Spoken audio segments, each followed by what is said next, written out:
Celine Park did not walk to the microphone. She glided. That was the only word for it. The slow, deliberate movement of a woman who had been rehearsing this moment for months, maybe years. Her red dress caught the chandelier light as she crossed the stage of the Grand Hyatt Seoul's Imperial Ballroom, 500 guests watching in silk and diamonds, and the smile on her face was the kind that didn't reach the eyes. It reached somewhere colder, somewhere that had been waiting. Cassia Brooks watched from her seat at the family table and felt her stomach drop before Celine even opened her mouth. She knew that smile. She had seen it in hallways, across dinner tables, through the glass of a car window at 3 in the morning when Jamin came home smelling of someone else's perfume and offered no explanation because he didn't believe he owed her one. Celine Park had been wearing that smile for 3 years, and every time Cassia saw it, something small and essential inside her braced for impact. Tonight was different. Tonight the smile had an audience. "I want to say something," Celine announced into the microphone, her voice warm and carrying, the voice of a woman accustomed to being heard. "Something I think this family deserves to know." The ballroom quieted. 500 people, the most dangerous and powerful in Korea's criminal hierarchy, all turning their attention to the stage. Hae Min Kang sat at the head of the main table, his face unreadable as stone, giving nothing away. He never gave anything away. That was the first thing Cassia had learned about him, in the early weeks of a marriage she hadn't chosen and couldn't escape. Celine's eyes found Cassia's across the room. And there it was, the thing beneath the smile. Not triumph exactly, something hungrier than that. "We've all been so patient," Celine said, lifting her champagne glass toward the crowd with practiced ease. 3 years. 3 years of waiting for the Kang family legacy to continue. 3 years of hoping. She paused. Let the silence stretch. "But I think it's time we spoke honestly about why that hasn't happened." Cassia's hands were flat on the table. She could feel the linen tablecloth under her palms, cold silverware against her left thumb, the distant sound of her own heartbeat. Around her, the Kang family sat in careful stillness. The mother-in-law, Park Soon-yi, who had told Cassia to her face that she was defective. The 2 younger sisters, Ji-yeon and Mi-rae, who had spent 3 years treating her like a piece of furniture with questionable taste. Cousins, uncles, associates. A room full of people who had spent 3 years waiting for her to produce something she had not produced. A son, an here, a reason to keep her. Celine set her champagne down, folded her hands in front of her. The gesture was almost gentle. "The truth," she said, "is that Cassia Brooks cannot have children. If you've ever been in a room when a secret you've carried alone for years gets pulled out of your body by someone else's hands and held up in the light for 500 strangers to examine, if you have ever felt that specific kind of violence, then you understand what happened inside Cassia's chest in the half-second before she stood up. It wasn't grief. She had grieved already, privately, in a hospital bathroom at 2 in the morning with cold water running over her wrists and a diagnosis paper folded into her coat pocket. She had grieved alone, the way she had learned to do everything in this country, in this family, in this marriage. What she felt now was something else, something that had been sitting quietly in the basement of her for 3 years, waiting for exactly this moment. She pushed her chair back. The sound of it cut through the whispers that had started racing through the ballroom. People turned. Jamin's eyes moved to her face for the first time all evening. Even Celine paused, a flicker of something uncertain crossing her expression, because this wasn't how she had imagined it. She had imagined Cassia shrinking, crying, being let out by her arm while the family shook their heads and Celine stepped forward to fill the space left behind. She had not imagined this. Cassia walked to the stage. Her heels were loud on the marble steps. She could hear her own breathing. She had worn the gold dress because it was the one Jaemin's mother had given her for their first anniversary, the one she'd been told made her look appropriate, and she had spent 3 years trying to look appropriate in a world that was never going to accept her, and she was finished with that now. She stopped in front of Celine. Up close, she could see the micro-expressions, the tightening around Celine's mouth, the slight widening of her eyes. The woman had not expected to share the stage. Cassia held out her hand. "The microphone." Celine's jaw tightened. For a moment, nothing moved. Then, slowly, because 500 people were watching and Celine Park understood the performance of graciousness better than almost anyone, She placed the microphone in Cassia's hand. Cassia turned to face the ballroom. She didn't look at Jaemin. She had made that decision on the walk from the table to the stage. If she looked at him, she would search his face for something, some flicker of protest, some movement toward her. And if she found nothing there, which she knew she would find nothing, it would crack something that she needed to keep intact for the next 3 minutes. So she looked at the room instead, at the 500 faces of Korea's criminal aristocracy, people who had built empires on other people's pain, and she felt in that moment remarkably calm. "She's right," Cassia said. Her voice came out steady. She hadn't been sure it would.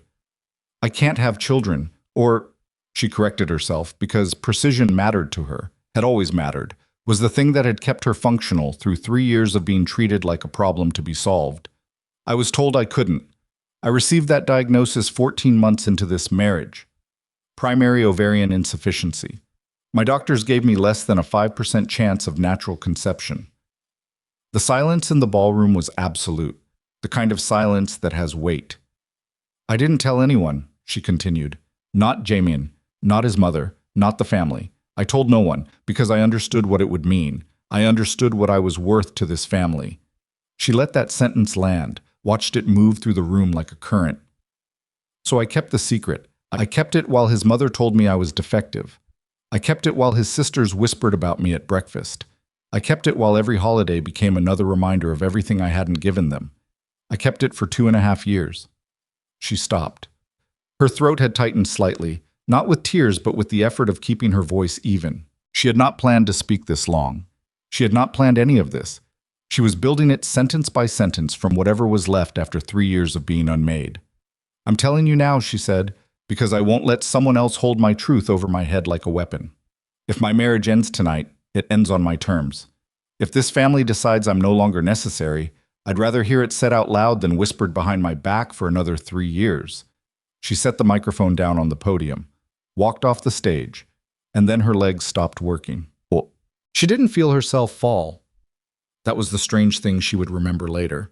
Not the impact of the marble floor, not the sound of the crowd erupting, not the voices converging from every direction. She was standing, and then she was not standing, and in between there was nothing. She woke to white light.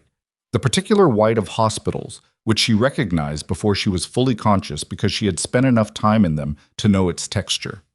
Slightly too bright, slightly too cold. The smell of antiseptic under something floral, the kind of flowers someone had placed in the room because they felt they were supposed to. She kept her eyes closed for a moment, taking inventory. Head heavy, mouth dry. Something attached to her left arm, IV line, the familiar pressure of it.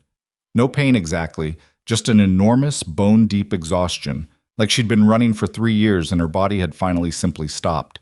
She opened her eyes. The room was private, the kind of private that costs a very specific amount of money. The wide windows, the absence of shared walls, the fresh flowers on the side table that were not the cheap carnations of public wards. Someone had paid for this room. Someone with Kong money, which meant someone in the family had made a decision about her before she was conscious to object. A nurse was in the corner, writing something on a tablet. Young. Trying not to look at Cassia too directly, which meant she knew who Cassia was and was performing professional neutrality. "How long?" Cassia said. Her voice came out rough. The nurse looked up. 6 hours, Mrs. Kong. You fainted at approximately 9:15. It's just after 3 in the morning. Mrs. Kong. She had never entirely gotten used to that. Probably never would. "The doctor," Cassia said. "I need to speak to the doctor." "He's been waiting." The nurse was already moving toward the door. "He asked to be called the moment you woke." The doctor was a man in his 50s, the kind of careful, unhurried presence that came with decades of delivering news that changed people's lives. He came in with a tablet under his arm and a slight formality to his posture that Cassia recognized as the body language of someone preparing to say something significant. She sat up straighter. "Mrs. Kang." He pulled a chair close to the bed, did not open the tablet. "How are you feeling?" "Tell me what happened." A beat. "You experienced a syncopal episode, a faint, likely triggered by a combination of stress and physical exhaustion. Your blood pressure dropped significantly." He paused. "However, that's not the primary finding I need to discuss with you." Cassia looked at him directly. Say it. He met her eyes. You're pregnant, Mrs. Kang. Approximately 8 weeks. The room did not change. The flowers were still the same flowers. The light was still too white. The IV was still attached to her arm. Everything was exactly as it had been 30 seconds ago, and also nothing was the same. That's not possible, she said. I understand your previous diagnosis suggested a very low probability, but probability is an impossibility. He kept his voice level, clinical, kind in the way good doctors learn to be kind without becoming sentimental. We've run the test 3 times. The result is consistent. You are 8 weeks pregnant. Cassia sat with that. 8 weeks. Which meant it had happened 2 months ago. Some ordinary night she couldn't immediately identify. In a marriage she had been mentally preparing to leave, with a man who had not looked at her with anything resembling tenderness in longer than she could clearly remember. Does anyone else know? She said. It wasn't quite a question. No one outside this room. I came directly to you. She nodded, looked at the window. Outside, Seoul was still happening. Lights and movement. A city that did not pause for personal earthquakes. She pressed one hand flat against her stomach. 8 weeks. By morning, nothing could be kept quiet. This was the nature of the Kong family. Information moved through their network the way electricity moved through wire, instant and invisible and unstoppable. By the time Cassia had spoken to the doctor, then to a second doctor, then signed paperwork she barely read because her hands wouldn't stop making small tremors. She couldn't explain. The hallway outside her room had changed. She heard the voices before she saw the faces. Jaemin's mother arrived first. Park Soon-yi, 63 years old, founder's widow, the woman who had run the Kang household with the specific authority of someone who had survived things that would have broken most people and expected everyone around her to survive them too. She came through the door and stopped 2 feet from the bed and looked at Cassia with an expression that Cassia had never seen on her face before. Not warmth exactly, something more careful than warmth, something that looked startlingly like relief. Is it confirmed? The mother-in-law said. 3 separate tests, Cassia said. Yes. Park Soon-yi sat down. Not in the chair the doctor had used. She pulled the chair from the corner of the room, the one farthest from the bed, and sat with her back straight and her hands folded in her lap, and for a long moment she said nothing. When she spoke, her voice was quieter than Cassia had ever heard it. I owe you an apology. Cassia waited. Several years of apologies, in fact. The older woman's jaw worked slightly, a small involuntary movement. What I said to you, what I allowed to be said, in my home, at my table. A pause. I was wrong. Cassia studied her, watched for the performance of it, the strategic repositioning of a woman who understood that the landscape had shifted overnight and was adjusting her stance accordingly. She looked for the calculation behind the words. She found it. She also found, alongside it, something else, something real that sat uncomfortably next to the calculation and didn't entirely cancel it out. I'll remember you said that, Cassia said. We'll see what it means. Park Soon-yi nodded once, as if she respected that answer more than forgiveness would have given her. The sisters came next, Ji-yeon and Mi-rai, 27 and 24, arriving in a burst of expensive perfume and barely contained emotion that they were trying to disguise as casual concern. They stood near the door and spoke over each other in rapid Korean before switching to the mix of English and Korean that they used when they wanted Cassia to understand them, which historically had not been often. We heard, Mi-rai said. Clearly, Cassia said. Is there anything you need? Ji-yeon asked. This was new. Cassia had needed things for 3 years. Needed someone to translate at family dinners. Needed someone to explain why she'd been excluded from the New Year photograph. Needed someone to tell Jaemin's grandmother to stop calling her the foreigner to her face. And the sisters had consistently been unavailable for all of it. I'm fine, she said, because she was not ready yet to know what to do with this version of them. Jaemin came last. She had been aware of him the entire time, the way you were aware of weather. A change in pressure, something coming, nothing you could hold yet. She had heard him in the hallway while his mother was speaking, had registered the pause in the voices outside the door that meant he was there, waiting. He came in alone, closed the door behind him, stood near the foot of the bed in the charcoal suit he'd worn to the gala, jacket removed, collar open, and he looked not like himself. Not like the composed, controlled version of himself she'd been living alongside for 3 years.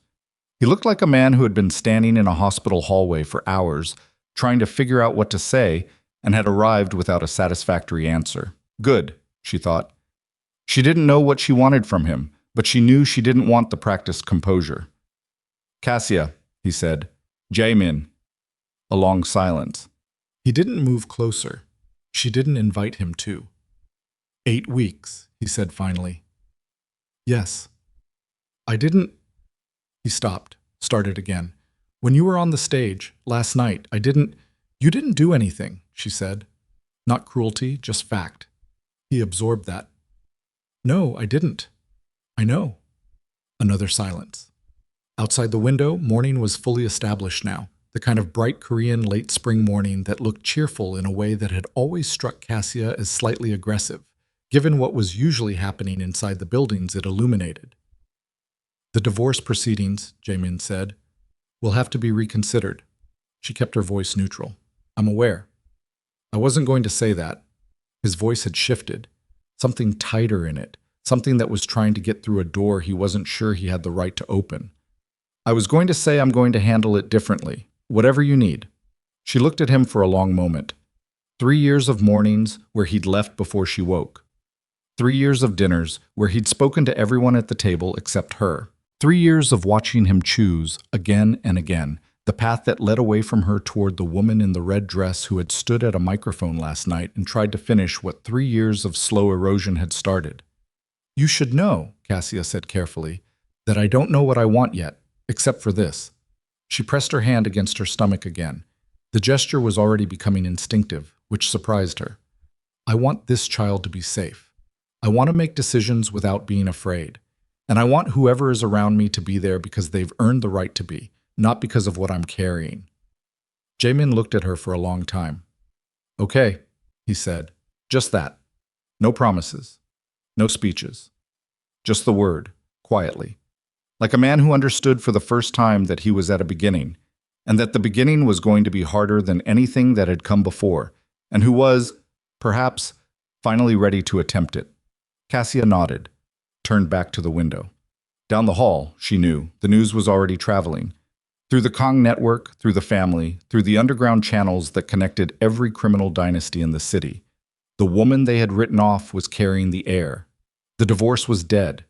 Everything that had been settled was suddenly unsettled again. She thought about Celine, the red dress, the microphone, the smile that had reached somewhere cold. She thought about what it meant that Celine had spent months preparing for last night, had been so certain of the outcome, and had been wrong in a way so total and irreversible that Cassia could almost feel sorry for her.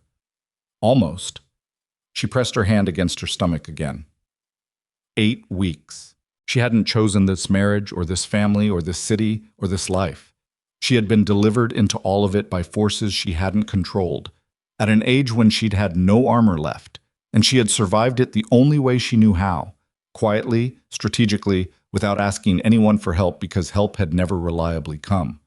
But this small, impossible, statistically improbable thing, this she had not calculated, had not survived or outmaneuvered or endured. This had simply happened. And for the first time in 3 years, sitting in a hospital room with morning light crossing the floor and the entire Kang Empire rearranging itself around a fact she still couldn't fully believe, Cassia Brooks felt something she hadn't felt in longer than she could name. She felt like the story might not be over.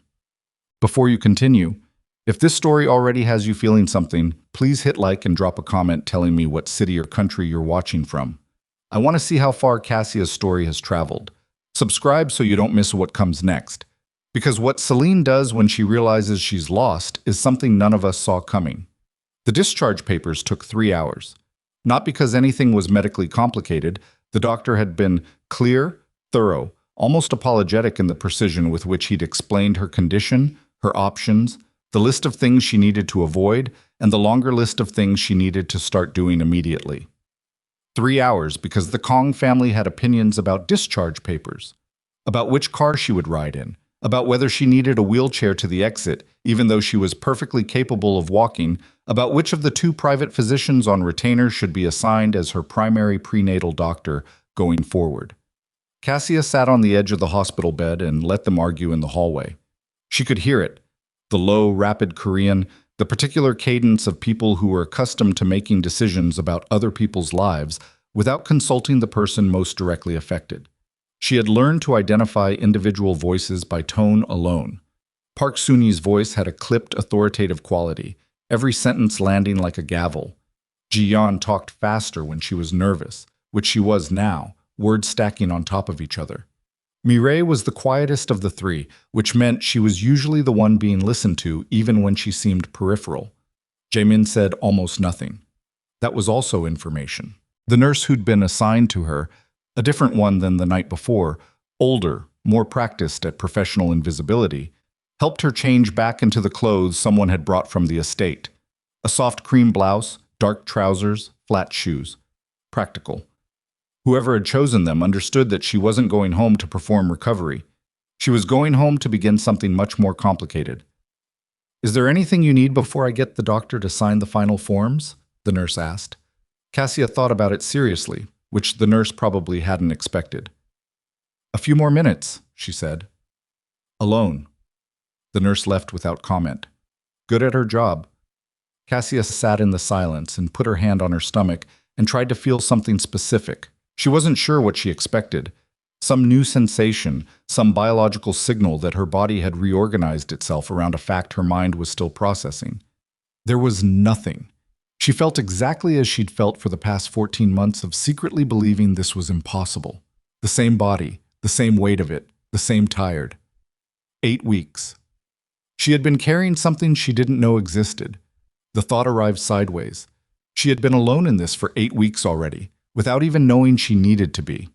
She pressed her palm flat, kept it there.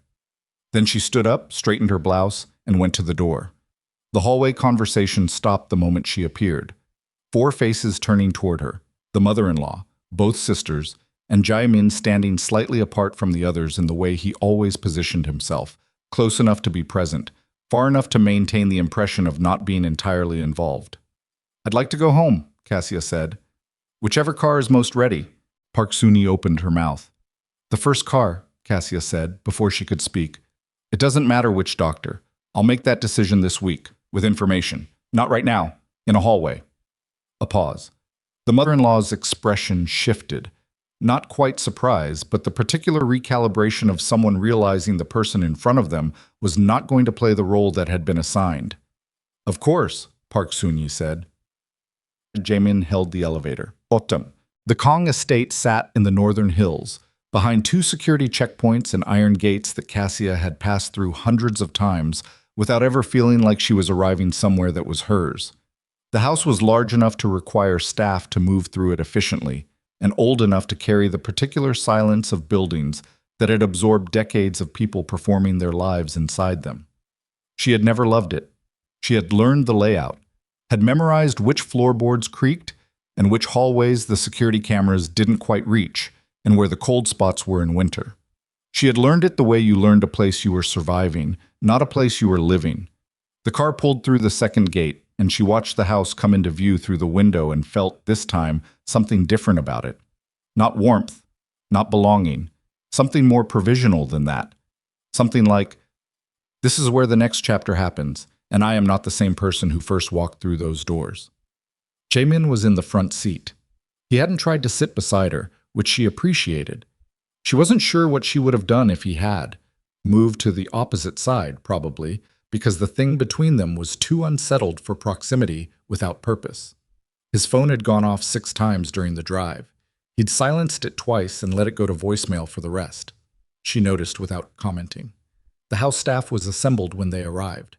Not formally, not in a line, but there were people appearing in doorways and at the top of the main stairs in a way that was clearly coordinated. She recognized this too. The staff arranging themselves to observe without appearing to observe, taking information back to whoever in the household was running intelligence. Every large house had someone running intelligence. In the Kong estate, it had historically been Mrs. Cho, the head housekeeper, a woman of 60 who wore her authority quietly and her loyalty to Park Soon-yi explicitly. Mrs. Cho met them at the door.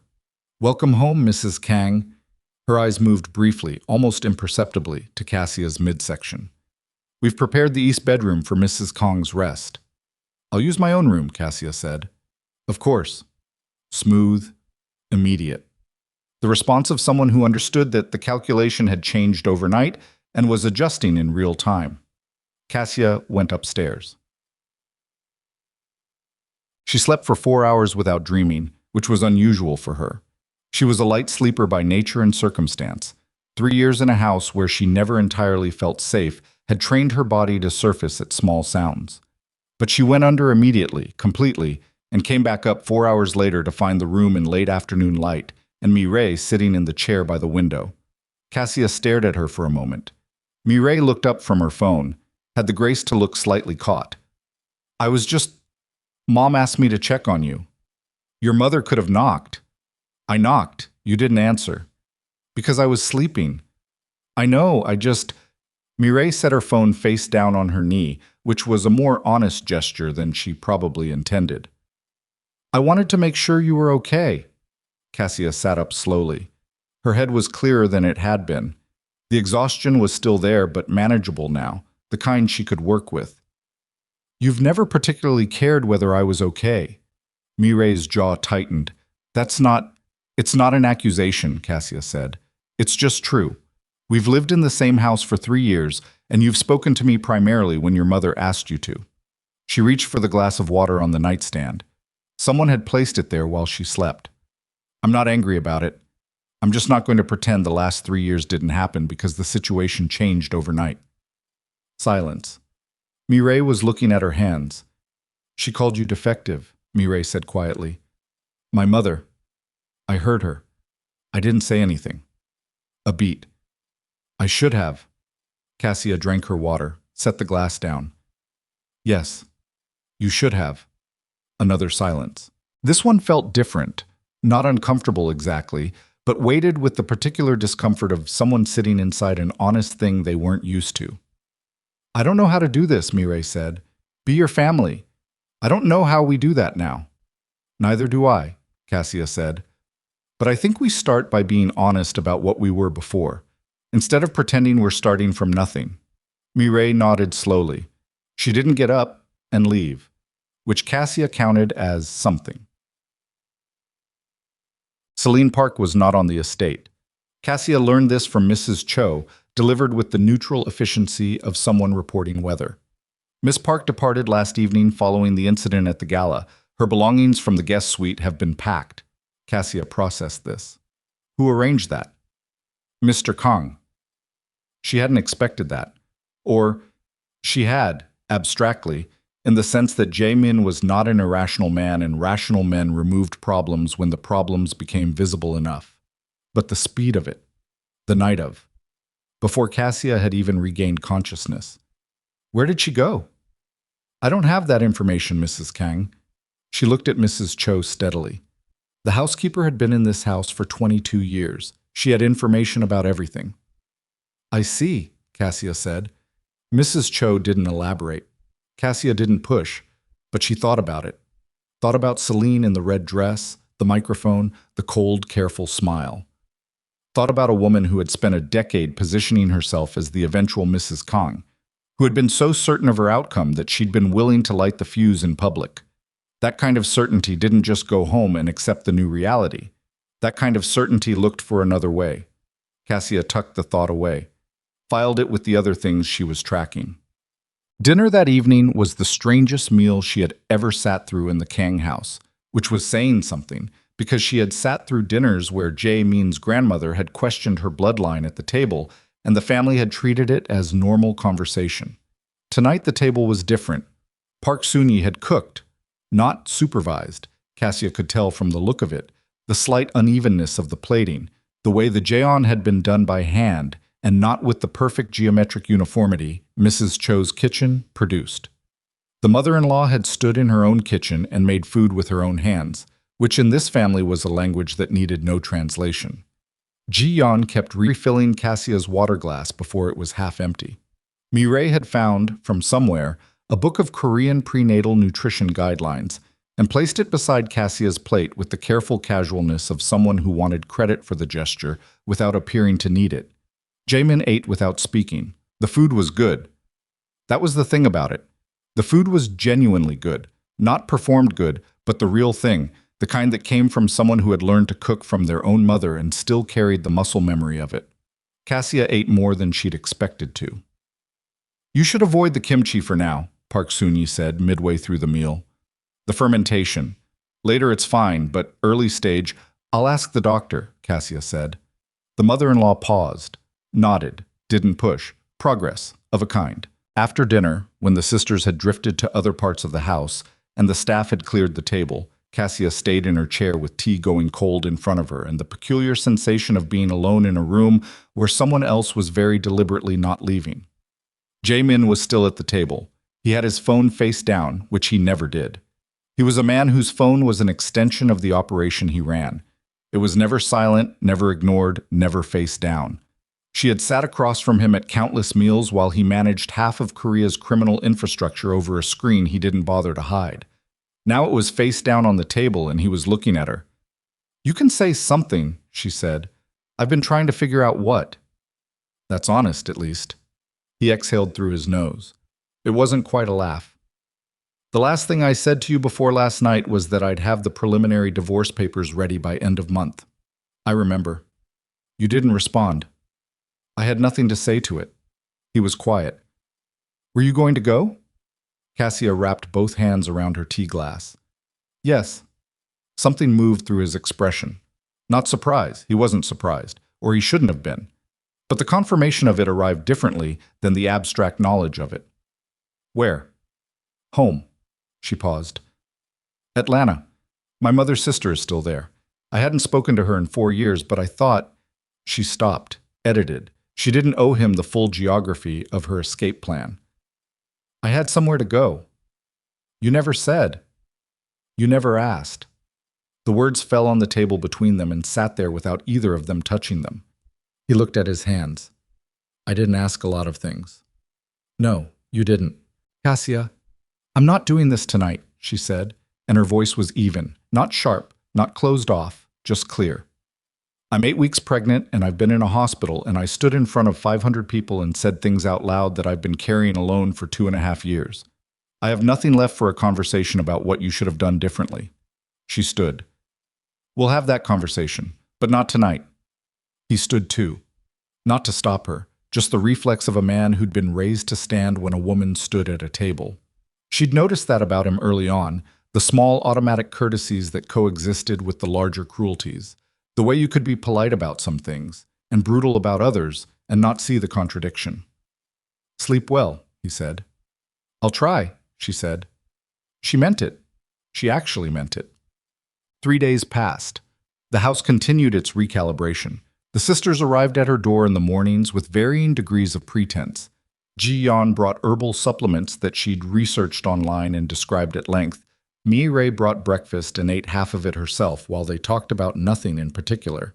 They were learning her, she understood. Studying the shape of her now that she was worth studying. She let them. Not because she trusted the process, but because she was practical enough to understand that these relationships, whatever they became, would matter to the child she was carrying. Her child. The phrase still arrived in her head with a slight shock of strangeness, like turning a light on in a room you'd accepted being dark. The prenatal doctor she selected, not the one Park Soon-yi's people had suggested, but a woman she'd researched herself, a specialist in high-risk obstetrics at a university hospital who had a reputation for being honest with her patients regardless of who was paying, made 2 visits to the estate in the first week. She spoke to Cassia directly, addressed her questions without deferring to the family hovering in the hallway. Cassia liked her immediately. Jaemin kept his distance. Not completely. He was there at meals, was there in the evenings when she sat in the garden because the fresh air helped with the nausea that had started by day 3. He didn't press, didn't perform, just existed in proximity, quietly, which was more than she'd expected. She noticed him noticing things. The way she took her tea, no sugar, half strength. The fact that she couldn't stand the smell of the jasmine candles Mrs. Cho had been burning in the common rooms, which made him quietly ask that they be replaced. Small adjustments. She registered them the way you registered changes in pressure. Not warmth yet, but data. On the fourth night, she was in the garden when she heard the car. Not the family cars, which she knew by sound. Something else, quieter engine, no headlights, until it was through the first gate, which meant someone had managed the security gate in a way that bypassed the normal announcement to the house system. She stood up. The garden was dark except for the path lights. The house behind her was lit on every floor. She was standing between the two, visible from the upper windows, but not particularly visible from the driveway. And she watched the car stop at the far end of the south wing and watched the door open and watched Celine Park get out. Everything in Cassia went very, very still. Celine was wearing something dark. Her hair was different from the gala, pulled back, practical. She moved with the quick purposefulness of someone who was operating on a plan. She spoke to the driver for a moment. Cassia couldn't hear the words. And then the driver stayed in the car, and Celine walked toward the side entrance of the south wing. Cassia knew that entrance. It led onto a back staircase that came out near the family's private quarters. She took out her phone. Her thumb hovered over Jamie's name for exactly 2 seconds. She thought about calling security directly. She thought about going inside herself and confronting whatever this was head on. She called Jamin. He picked up on the second ring. Cassia. Celine is here, she said. Her voice was quiet and even. She came through the south gate. She's inside. The side entrance to the south wing, maybe 2 minutes ago. A silence on the line, short but charged. Go to the main hallway, he said. Stay visible. Don't follow her. I know, she said. Cassia?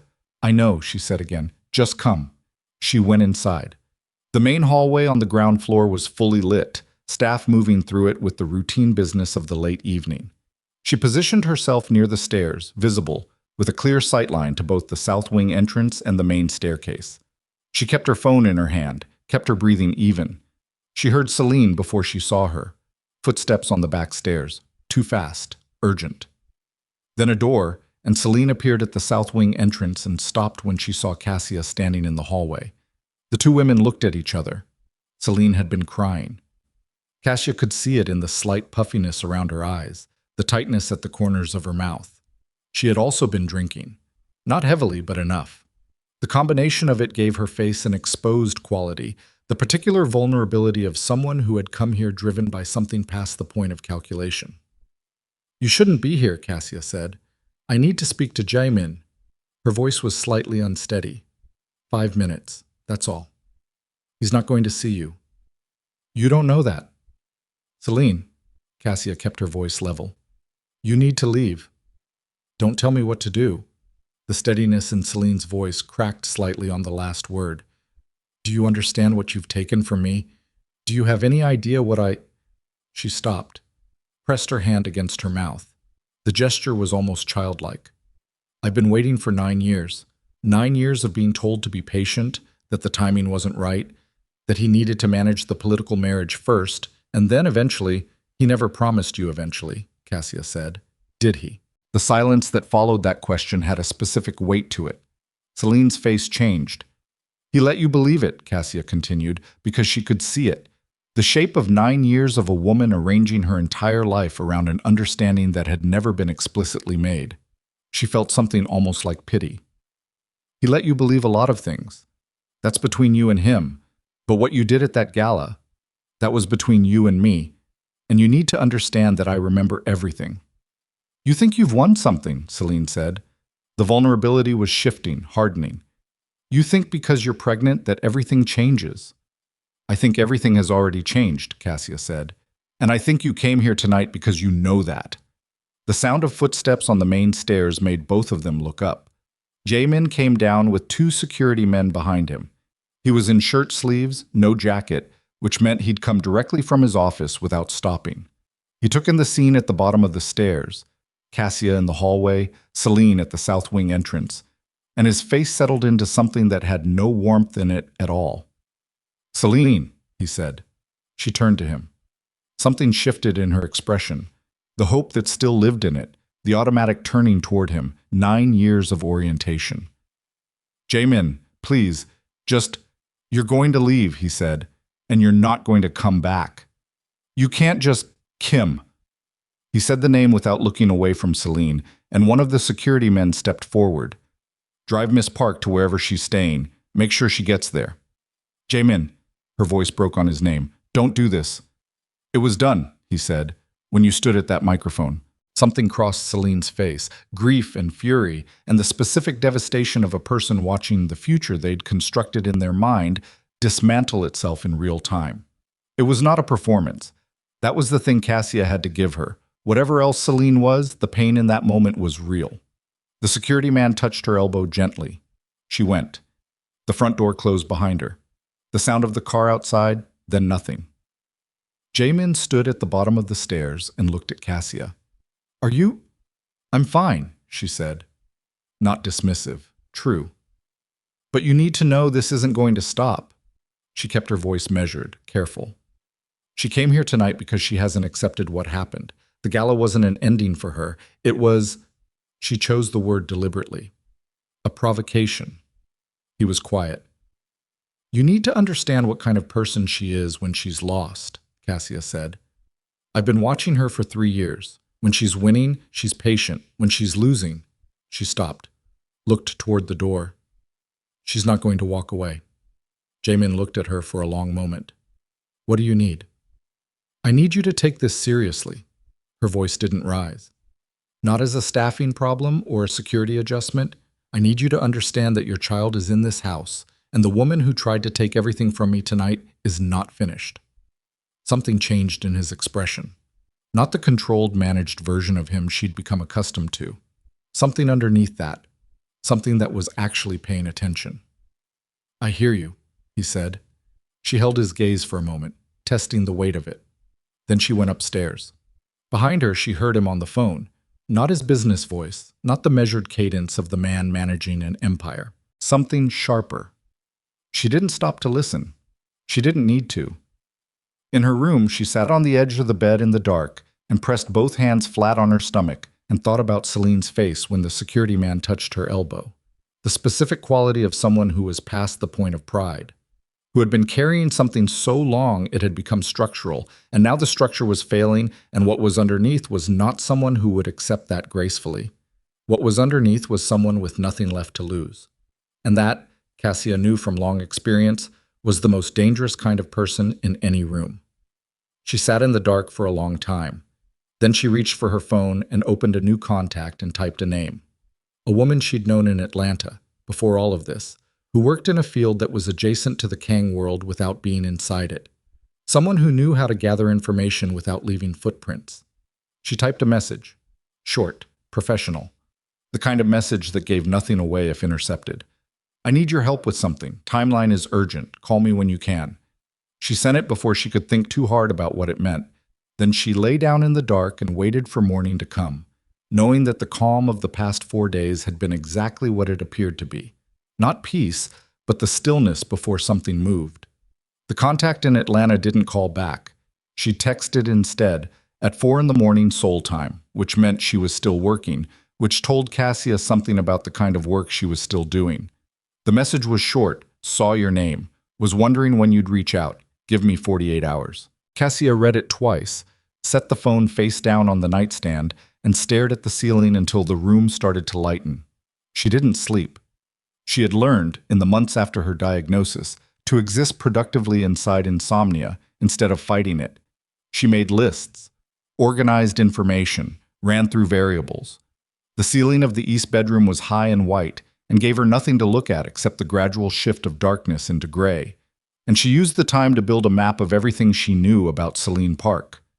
What she had: 9 years of proximity to the Kong family.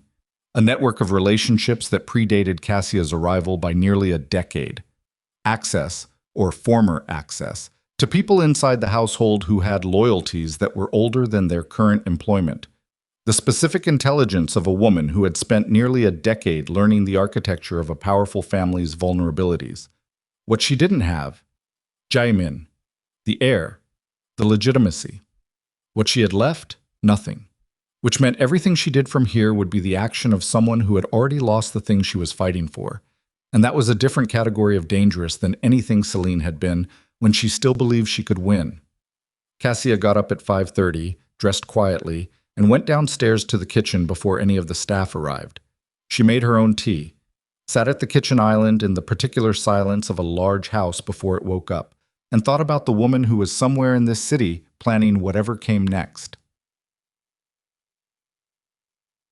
The jewelry went missing on a Tuesday. Cassia didn't discover it. Park Soon-yi did. The older woman came to breakfast with a tightness around her eyes that Cassia had learned to identify as the specific expression she wore when something had gone wrong that she didn't yet have full information about. She ate half her meal and then set her chopsticks down with a controlled precision that meant she was managing something.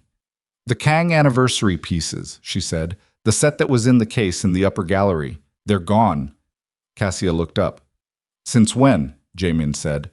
"Mrs. Cho noticed this morning. The case is intact. No signs of forced entry." A pause. "Whoever took them knew the house." Cassia set down her own chopsticks. "How old is that jewelry?" "My mother-in-law's," Park Soon-yi said. "Commissioned for the founding of the family enterprise. 3 pieces. They are not replaceable." The last sentence arrived with a weight that was about more than monetary value. Ji-yeon's head came up. "Who has access to the upper gallery?" "Family, senior staff." A fractional pause. "Guests who have previously been given access." The table went quiet in the specific way of people processing an implication that no one wanted to say out loud first. "Celine," Mireille said. Nobody contradicted her. Jaemin's jaw was set. He looked at his mother. "When was the last confirmed sighting of the pieces?" "Mrs. Cho believes Saturday, before Miss Park's visit." "Her visit was Tuesday night," Cassia said. Her voice was level. "She used the south entrance. The back staircase comes out near the upper gallery landing." The silence after that had a particular texture. Park Soon-yi looked at her daughter-in-law with something that wasn't quite an apology and wasn't quite gratitude, but was, Cassia thought, the closest the woman was capable of getting to both simultaneously. "I'll contact our people," Jaemin said, already reaching for his phone. "Wait," Cassia said. He looked at her. "If she took them," Cassia said carefully, "she took them for a reason. She's not selling them. She doesn't need money, and selling stolen Kong heirlooms would be an act of suicide in this city. She took them to use, as evidence of something or leverage, or—" She stopped, rearranged. "She's going to say I took them." The kitchen went absolutely still. Cassia could hear the refrigerator hum, the distant sound of a car on the road outside the gate. "She's building a case," Cassia said. "She's been building it since the gala. She needs something to give to Jaemin that makes him doubt me. Something that looks like proof that I'm not who I've appeared to be." She kept her eyes on the table, working through it as she spoke. "She's going to produce those pieces somewhere, sent to a family member, a solicitor, someone credible, with a story attached. That I stole them, that I've been planning to leave and take Kong property with me. That the pregnancy is—" She stopped. "Say it," Jaemin said quietly. "That the pregnancy is a manipulation, that I planned it." She looked at him directly. "That none of this is what it appears to be." Jaemin was looking at her with an expression she couldn't entirely read. Is that what she'd say? "That's what I would do," Cassia said. "If I were her. If I'd lost everything and I needed to burn something down on the way out." She held his gaze. "I'm not her. But I know how someone who is desperate and intelligent thinks, because I have been desperate and had to be intelligent for 3 years in this house." The words arrived without heat. She wasn't accusing him. She was explaining the architecture of the problem they were standing inside. Park Soon-yi made a sound, not quite a word, something that was the beginning of something she swallowed back. "What do we do?" Ji-yeon said. "We find them first," Cassia said, "before she produces them herself. And we find whoever she's using inside this house, because she didn't come through that gate alone. She had help." The investigation was quiet.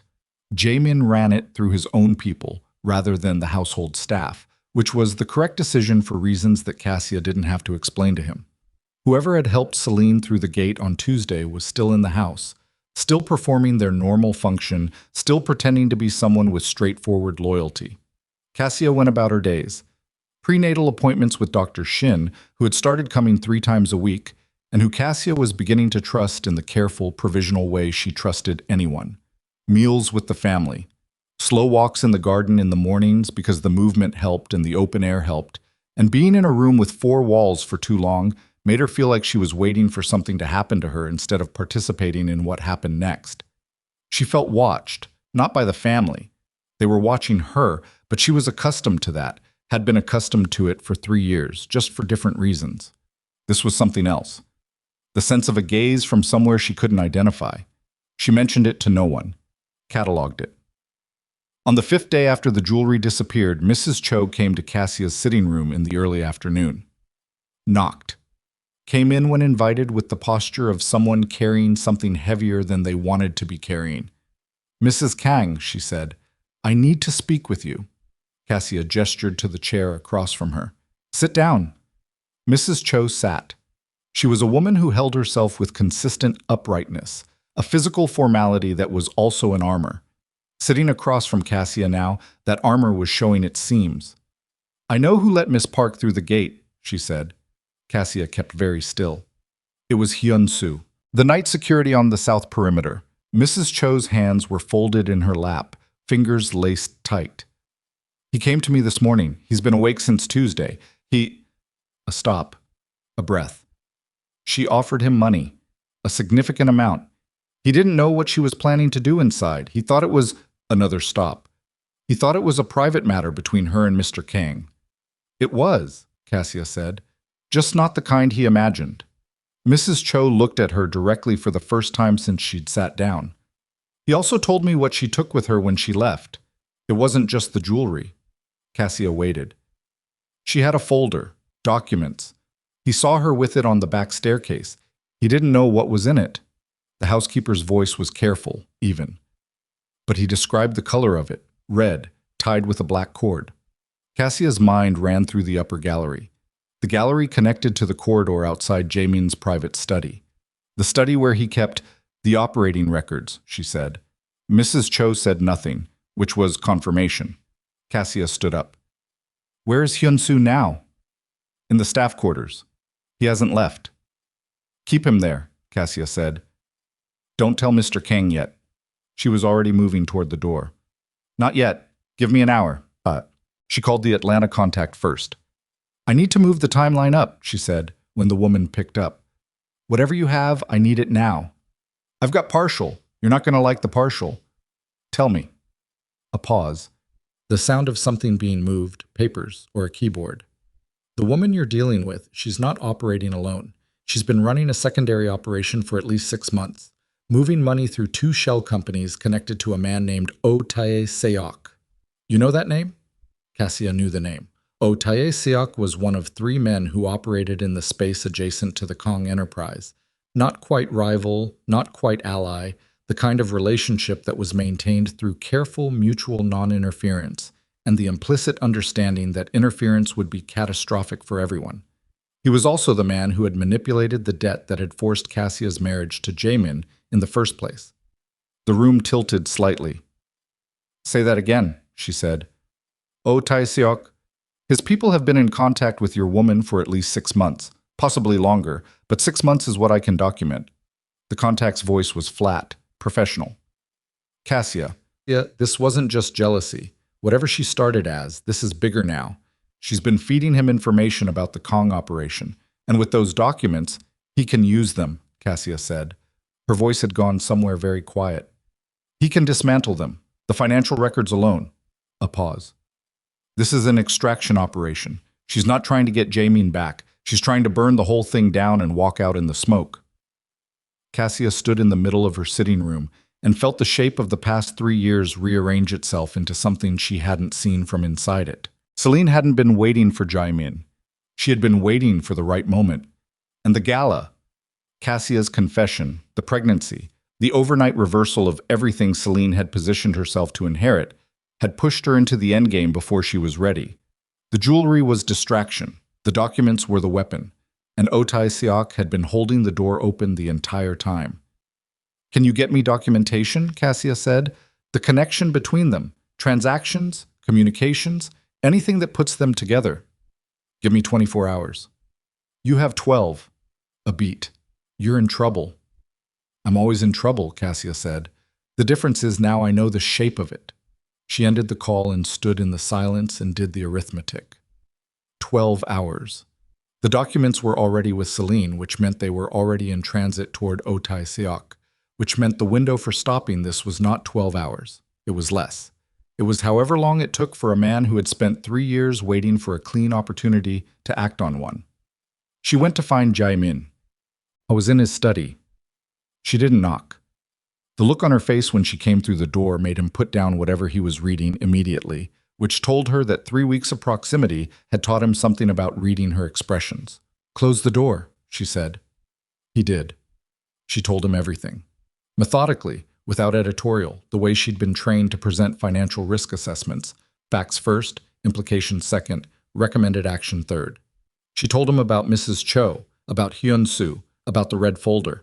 She told him about the Atlanta contact, about Otay Siok, about the shell companies, and the 6 months of intelligence feeding. She watched his face as she talked. She had seen Jae-min Kang in many conditions over 3 years. Controlled, distant, coldly angry in the particular way of powerful men who had learned to keep their anger below the surface because it was more effective there. She had never seen what was on his face right now. It was something past anger.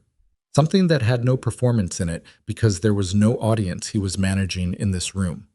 He was sitting at his desk with his hands flat on the surface, and the color had gone from his face in a way that was not about fear. Jae-min Kang was not afraid of Otay Siok, would not be afraid of anyone. That was structural to who he was, but about the understanding of how long this had been happening and what it had been built on. 6 months, he said, at minimum.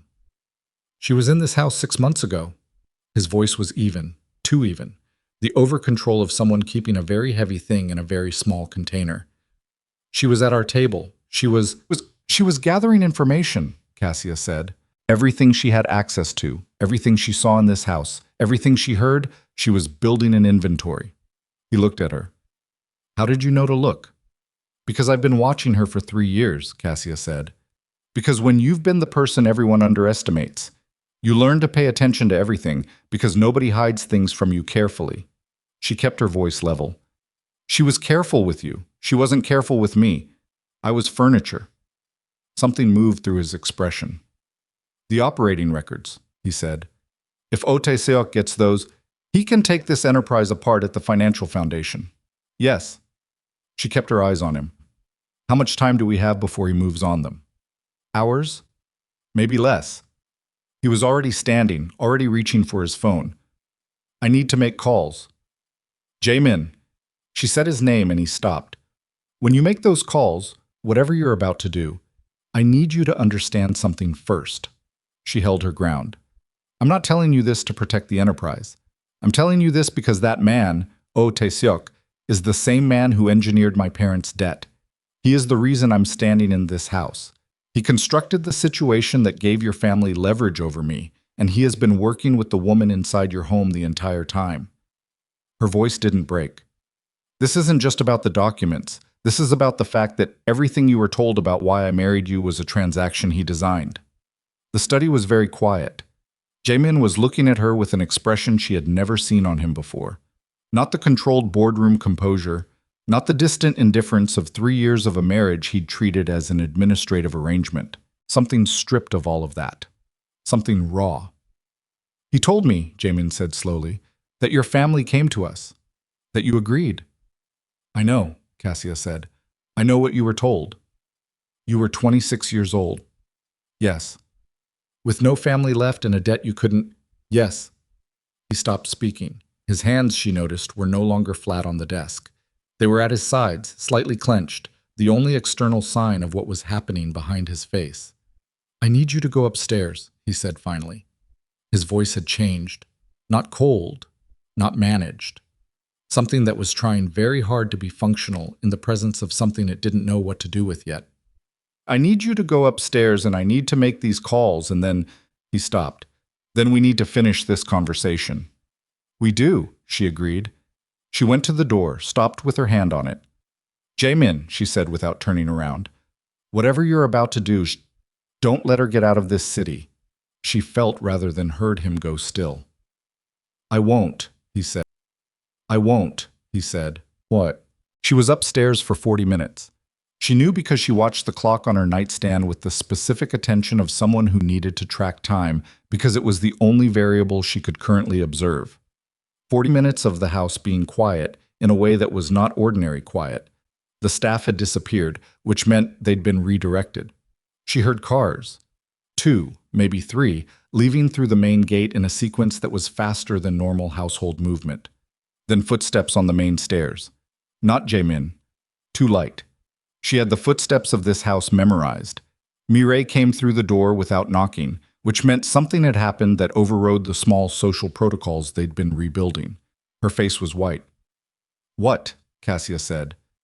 They found Celine, Mireille said. Jaemin's people, they tracked her to a hotel in Gangnam. She was a stop. She wasn't alone. There was a man with her, one of Oh Tae-seok's people. Another stop. The words were coming out with effort. She had the documents with her. They're recovering them. Cassia exhaled. Is she? She's alive, Mireille said quickly. She's not. Nobody hurt her. They have her. She's being brought. A pause. Here. Cassia stood up. Here. Jaemin wants to deal with it here. In the house. Mireille's voice was careful, watchful, the tone of someone trying to assess how Cassia was receiving information in real time. He said you should be there. Cassia thought about that for a moment, about what it meant that Jaemin wanted her present for this.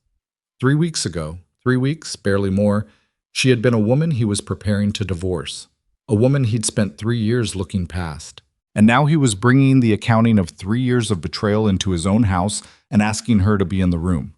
She reached for the cardigan on the back of the chair. When? She said. 20 minutes. She nodded. Tell him I'll be downstairs. Mireille turned to go. Mireille! The younger woman stopped. Whatever happens in that room, stay out of it. Take Jian with you and stay upstairs. She kept her voice even. This isn't something you need to carry. Mireille looked at her for a moment with an expression that Cassia couldn't entirely read, something that was trying to become gratitude but hadn't fully formed yet. Okay, she said. She left. Cassia stood at the window and looked at the gate at the end of the drive and thought about Celine Park in a hotel room in Gangnam with a red folder and a man who worked for Oh Tae-seok. And she thought about what it meant to spend 9 years building your life around someone else's promise. And she thought about what it meant to discover that the promise was never made. She pressed her hand to her stomach. Then she went downstairs to wait. The main hall was empty of staff. 3 of Jaemin's security men stood at the interior perimeter, not the regular household security, but the other kind, the kind that existed outside the domestic arrangement of the estate. She recognized 2 of them by face. Neither acknowledged her, but neither moved to stop her when she positioned herself near the foot of the stairs. She heard the car before she saw it. Then the front door opened, and Jaemin came in first, and 2 of his men came in behind him with Celine Park between them. Celine had been crying. More than that. She had the look of someone who had been crying for a long time and had passed through it into something on the other side, a kind of hollow alertness, eyes dry now, but carrying the aftermath. Her hair had come partially loose. One of her shoes, expensive, pointed, the kind she always wore to perform her confidence, had a broken heel. She saw Cassia standing at the foot of the stairs. Something passed through her face. Not the cold calculation of the gala, not the desperate grief of Tuesday night. Something Cassia had not seen on Celine before. Fear. Real, unmanaged, undisguised fear. And underneath the fear, Cassia caught it in the fraction of a second before Celine reorganized her face. Something else. The look of a person who had been so certain they understood the rules of the game they were playing and had discovered too late that the board had been different from what they'd believed the entire time. Jaemin stopped in the center of the hall. He looked at Celine for a long moment. Then he looked at Cassia. Whatever you want to say to her, he said quietly, say it now. Cassia descended the last 2 steps. She walked across the hall until she was standing in front of Celine at a distance that was close enough to be deliberate. She looked at the woman, the expensive clothes, the broken shoe, the face that had spent 9 years performing exactly the right expression for every room, and she said nothing for a moment, just looked. Celine's breath was audible, short, shallow. "I don't have anything to say to you," Cassia said finally. Her voice was very quiet. "I just wanted you to understand something. I saw you the night of the gala. I saw what you were doing. I've been watching you for 3 years, and you looked at me and you saw furniture." She paused. "That was your mistake. Not the jewelry, not the documents, not Otai Siok." She held Celine's gaze without blinking. "You looked at the person in the room who had the least and decided she had nothing. People who do that always lose eventually because the person with the least has already survived everything and has nothing left to be afraid of." Celine's jaw worked. Something was trying to get out. A defense, a counterattack, 9 years of preparation for exactly this kind of confrontation. What came out instead was, "I loved him." Just that. Flat. Stripped of everything else. Cassia looked at her for one more moment. "I know," she said. Then she stepped back and nodded once to Jaimin and went back upstairs. Behind her, she heard the sound of a door closing. Then nothing. She sat on the edge of her bed in the quiet and waited for her hands to stop shaking, which took longer than she expected because she was not made of stone, had never been made of stone, had simply learned a long time ago that the shaking had to happen privately if it happened at all. She pressed both palms flat on her knees. Breathed. Outside the window, Seoul continued its indifferent brightness. Somewhere in the city, Oh Tae-seok was about to discover that his operation had collapsed, that his connection inside the Kong estate had been extracted, and that the woman he'd spent 3 years using as a pawn had just watched his move get reversed in a hallway. She thought about that, about what a man like that did when a move got reversed, about whether Celine had been the last play or only the most visible one. Her phone buzzed. The Atlanta contact. "I got you more than 12 hours of documentation. Sending now. Cassia." There's a third party. Someone inside the Kong organization itself. Not staff. Someone closer. Cassia stared at the message. "Read it again." Then she stood up and went back downstairs, because the night was not finished, and neither was she, and whatever was coming through that door next, she was going to meet it on her feet. The documentation came through in 11 files. Cassia sat at the small desk in her sitting room with her phone propped against a water glass and read every page. The Atlanta contact had sent photographs of bank transfers, screenshots of encrypted messages that had been partially decoded, a timeline of meetings between Celine Park and Oh Tae-seok's intermediary stretching back 8 months, not 6. And at the bottom of the 11th file, 3 pages that were different from the rest. Cleaner, more recent, formatted differently. A name she recognized. Han Dong-wook, Jae-min's head of internal finance. 20 years with the Kong organization. The man who had processed Cassia's own marriage settlement paperwork. The man who sat 3 seats from Jae-min at the gala and had leaned over twice during the evening to speak quietly into his employer's ear. Her stomach turned. Not from the pregnancy. From the specific nausea of understanding how deep something goes when you finally see the bottom of it. She typed back to the contact. "How solid is this?" The response took 4 minutes.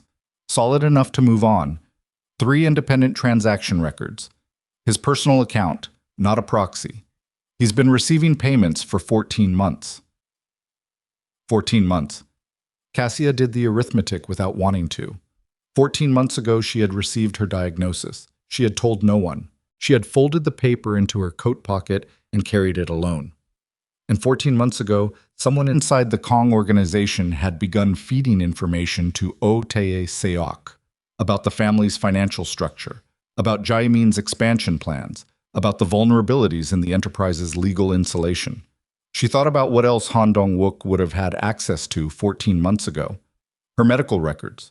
The family had required a full health disclosure at the time of the marriage.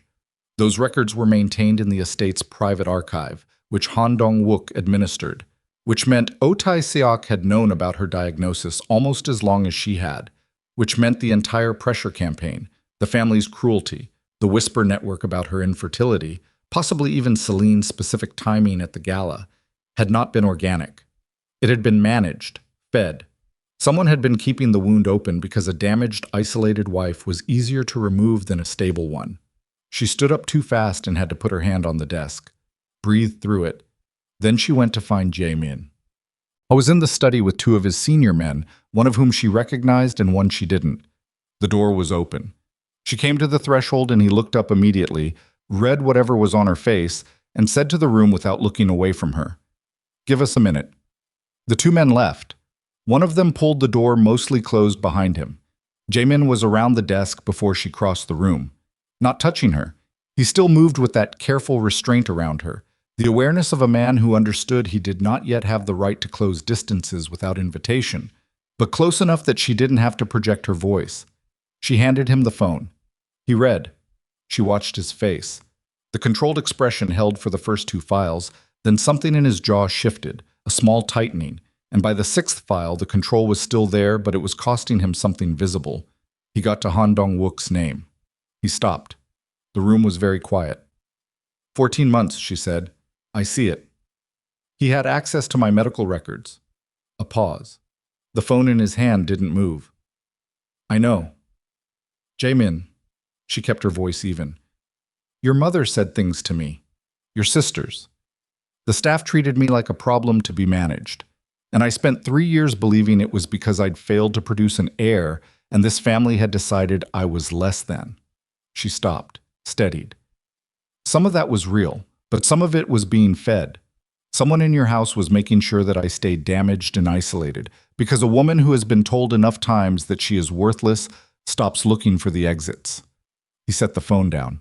He put both hands flat on the desk and stood there with his back to her for a moment, and she could see the set of his shoulders, the particular stillness of a man containing something enormous. Where is he now? He said. I don't know. He was in the house earlier. Jaemin turned around. Whatever had been beneath the surface was back under it, but it was closer to the surface than she'd ever seen it. His eyes had a flatness to them that she recognized from stories about the Kong family she'd absorbed over 3 years of living at its center. The look of the enterprise, not the man. Stay in this room, he said. No. He looked at her. I'm not sitting in a room while this gets handled around me, she said. I have been sitting in rooms while things got handled around me for 3 years, and this is my name on those documents, my records that were accessed, my pregnancy that is at risk if this man is still in this house. Her voice didn't rise. It didn't need to. Tell me what you need me to do, but I'm not waiting. He held her gaze for 3 full seconds. Stay behind me, he said. Fine. Han Dong-wook was in the accounting office on the 2nd floor. They found him there because that was where he always was at this hour, which was either brazen or oblivious. And when Jae-min came through the door with Cassia 2 steps behind him and 2 security men at the threshold, the expression on Han Dong-wook's face told them immediately which one it was. Not oblivious. He'd been waiting for this. He was a compact man in his 50s, silver at his temples, the kind of physical neatness that came from decades of presenting himself as indispensable. He was standing behind his desk when they came in, and he didn't sit down, didn't reach for his phone, didn't perform surprise. He just stood there with his hands at his sides and looked at Jae-min with an expression that was, and this was the thing that hit Cassia hardest, almost relieved. How long have you been working for him? Jae-min said. Said not in an accusation. Flat, direct, the tone of a man who has already decided he knows the answer and needs the other person to confirm it. Han Dong-wook exhaled through his nose, looked at the desk in front of him, then back up. 14 months. Why? A pause. Something moved through the older man's face, not guilt, not defiance, something more tired than either. My son's debt. To owe Tai Seok's people. 3 years ago. He was 22. He made bad decisions. A beat. I made a worse one. Jae-min said nothing. Let the silence work. You could have come to me, he said finally. I know. Han Dong-wook's voice was quiet. I was ashamed. You chose him over this family. I chose my son. The older man's voice didn't change. I'd do it again. I wouldn't do it the same way, but I'd choose him again. Cassia watched Jae-min absorb that. She watched the enterprise in his eyes collide with something more human, and she watched neither one win cleanly. The medical records, Cassia said. Han Dong-wook looked at her. It was the first time he'd looked at her directly since they'd come in, and she saw in it what she'd seen on Celine's face downstairs. Not the furniture register, but the sudden adjustment of someone seeing a person they'd spent 14 months treating as a file. I gave him the diagnosis, Han Dong-wook said. Yes, and he used it. He encouraged the family's existing beliefs. A pause. I didn't know what he was going to do with it, but I knew it wasn't going to help you. He stopped. I'm sorry. Cassia looked at him for a moment. Your apology, she said, is about 15 months too late and has no practical value to me right now. She kept her voice level.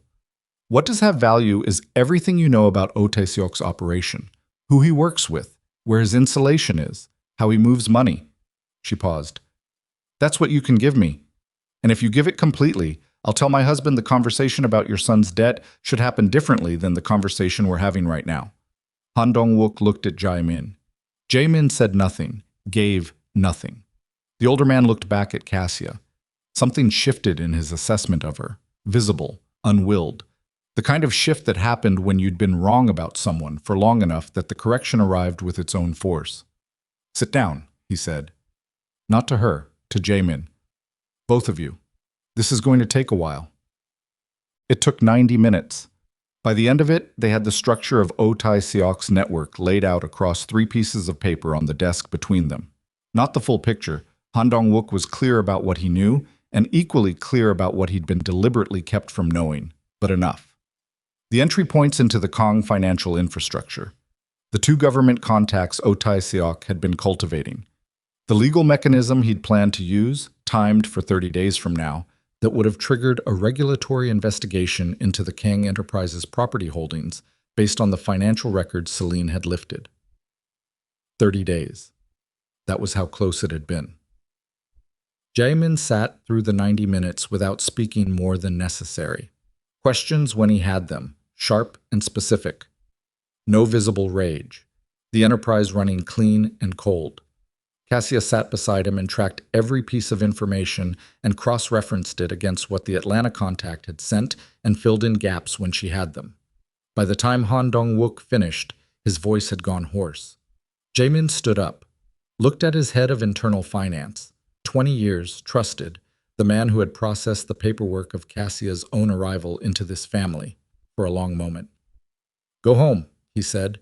Don't contact anyone. Don't leave the city. A pause. We'll finish this conversation later. Han Dong-wook nodded. He looked like a man who had put something down that had been very heavy for a very long time and wasn't sure yet if he felt better or worse for the lack of it. They left him there. In the corridor, Jae-min stopped walking, stood with his back to the wall, head slightly down, hands in his pockets. The posture of a man who is doing the private arithmetic of a situation before he decides how to move. Cassia stopped beside him. 30 days, he said. Yes. He had everything he needed. Almost. She looked at the corridor wall opposite. He didn't have us knowing. A silence. I need to move on Oh Tae-seok tonight, Jae-min said, before his people know Celine was extracted and Han Dong-wook has been compromised. He looked at her. This is going to be loud. And not... He stopped, chose his words. Not the kind of loud that's good for a pregnant woman in a house that's about to become the center of a very fast-moving situation. Where do you want me? Somewhere that isn't here. He said it without apology, which she appreciated. Not managing her, just stating the operational reality. Ji-yeon's apartment, or Dr. Shin. Dr. Shin, she said. If something happens medically, I want to be where she can reach me. He nodded, already reaching for his phone. I'll have Kim take you, now. Jae-min. She put her hand on his arm without planning to. He stilled. Be careful. He looked at her hand on his arm, then at her face. Something moved through his expression. Not the enterprise, not the controlled composure. The man underneath those things, the one she'd been catching glimpses of for weeks. I will, he said. She let go of his arm. He was on the phone before she reached the stairs. Dr. Shin's clinic was a 20-minute drive in the middle of the night. Kim, the security man who had driven Cassia a dozen times without conversation and who she'd come to understand was not unfriendly, simply professional, in the specific way of people whose job was to deliver others safely and efficiently, drove without speaking. She didn't try to fill it. She sat in the back seat and watched Seoul move past the windows and thought about Oh Tae-seok. She had never met him. He was a face in a photograph her Atlanta contact had sent 6 hours ago. Compact, 60s, the kind of face that had learned to be unremarkable. A man who had spent 3 years manipulating the conditions of her life without ever being in the same room as her. Who had taken her parents' vulnerability and turned it into a mechanism. Who had waited 14 months for a medical diagnosis to become a weapon. She pressed her hand to her stomach. The baby was not yet real to her in the way she understood it would eventually be real. 8 weeks was too early for movement, for the physical evidence of presence. It was still largely an idea, a fact, documented and confirmed, but not yet a body sharing her body in any way she could perceive. And yet she found herself, in moments of high pressure, returning to the gesture, hand flat, as if checking that the fact was still true, still there. It was. Dr. Shin met them at the clinic's private entrance. She was in civilian clothes, jeans, a loose sweater, which meant someone had called her at home and she'd come directly. She took one look at Cassia's face and said, "Inside," without any preamble. The clinic was quiet at this hour. A nurse at the reception desk who knew enough to stay there, Dr. Shin, took her through to an examination room and checked her blood pressure, her pulse, asked the standard questions with the efficiency of a woman who understood that her patient was not here for a routine visit. "Everything looks stable," she said. "Blood pressure's elevated, but not dangerously. You're not resting." "I know." "Stress hormones are—" "I know," Cassia said again. "I'm aware of the risk. I'm managing what I can manage." Dr. Shin sat back and looked at her patient with the particular gaze of a physician who had learned the difference between a patient who needed to be told to stop and a patient who was going to continue regardless and needed to be supported through it instead. "Is there anything I should be preparing for?" she said. "Medically." "I don't know yet," Cassia said honestly. "Keep your phone on." "It's always on." The doctor stood. "I'll set you up in the recovery room. It's quiet. There's a good chair." A pause. "I'll be here all night." "Thank you." She didn't sleep. She sat in the chair in the recovery room with the lights low and her phone in her hand and tracked what she could track. Jaemin's people had moved on Oh Tae-seok's primary office building. The Atlanta contact was feeding her updates in irregular bursts. A vehicle confirmed at an address in Yongsan, then movement, then a gap in communications that lasted 40 minutes and made Cassia's pulse climb. At 2:17 a.m., Jaemin called. She picked up before the first ring finished. "Talk," she said. "We have him." His voice was slightly rough, the first texture she'd heard in it all night that wasn't entirely controlled. "Oh Tae-seok, his primary associate. And enough documentation to—" He stopped. "It's done. The regulatory mechanism is neutralized.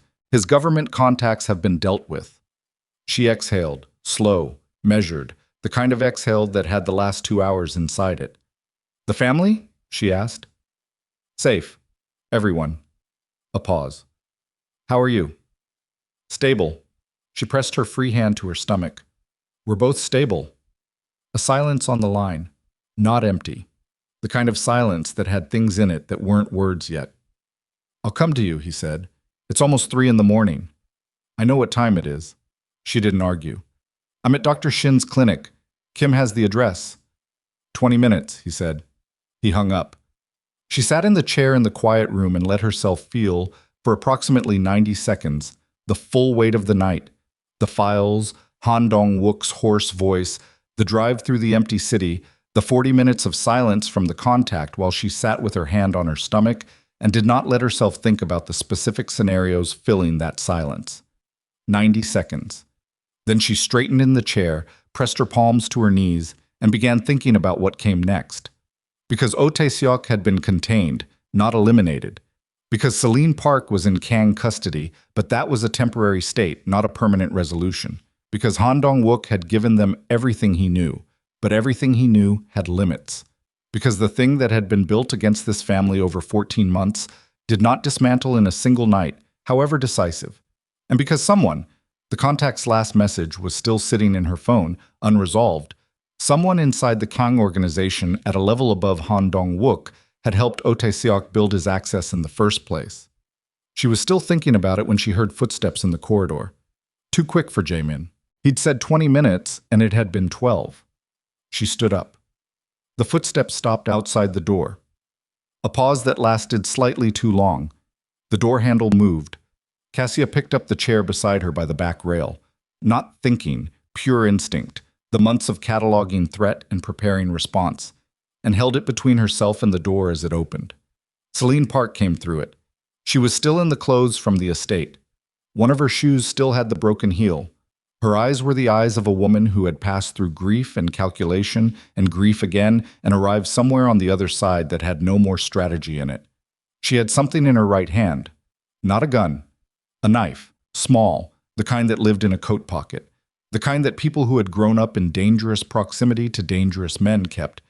Not because they were violent by nature, but because they had learned that violence came to them regardless. Cassia did not put down the chair. "How did you get out?" she said. Her voice was flat, focused.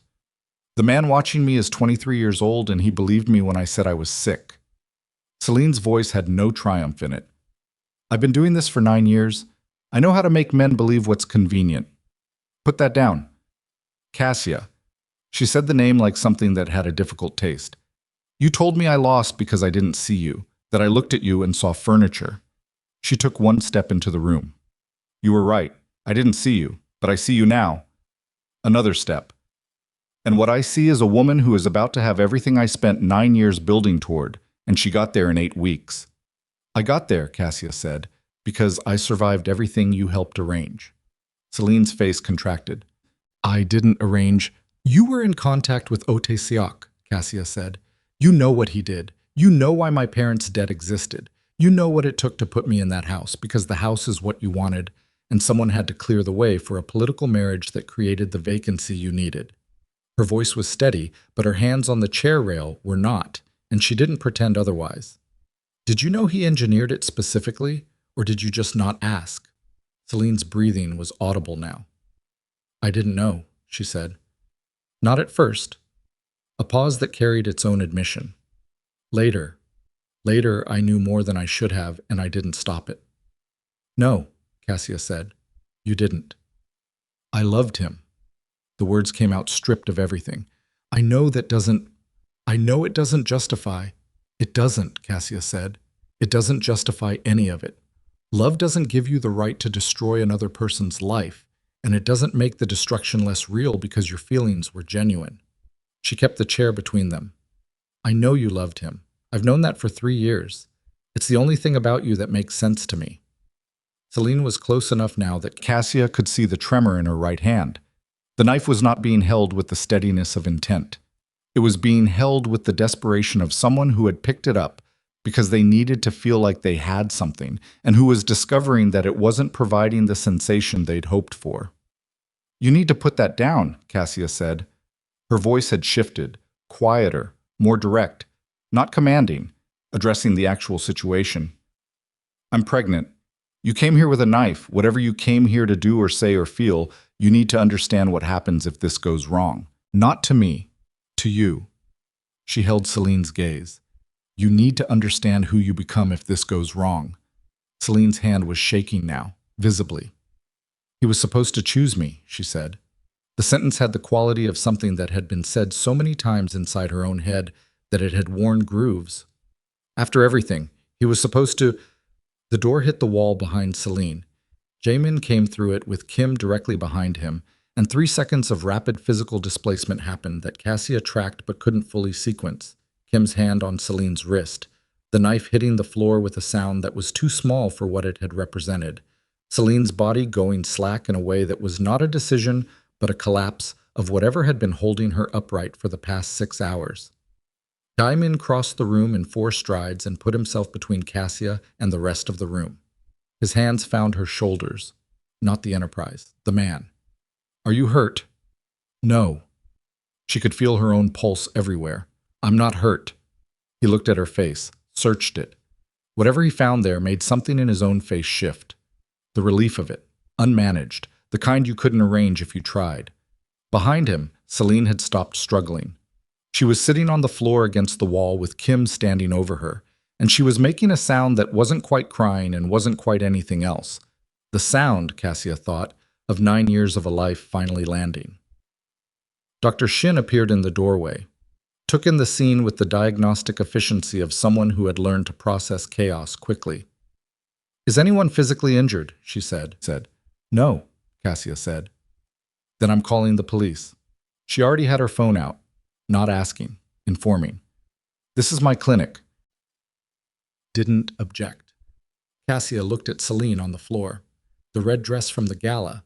She was still in it, had been in it for 20 hours, the fabric ruined now, the heel broken, the woman inside it very small against the wall of a medical recovery room in the middle of the night. She looked at Jae-min. He was still watching her face, still with his hands on her shoulders, the weight of them present and deliberate and warmer than she'd prepared for. "It's over," he said, quiet enough that it was only for her. She looked at him for a moment.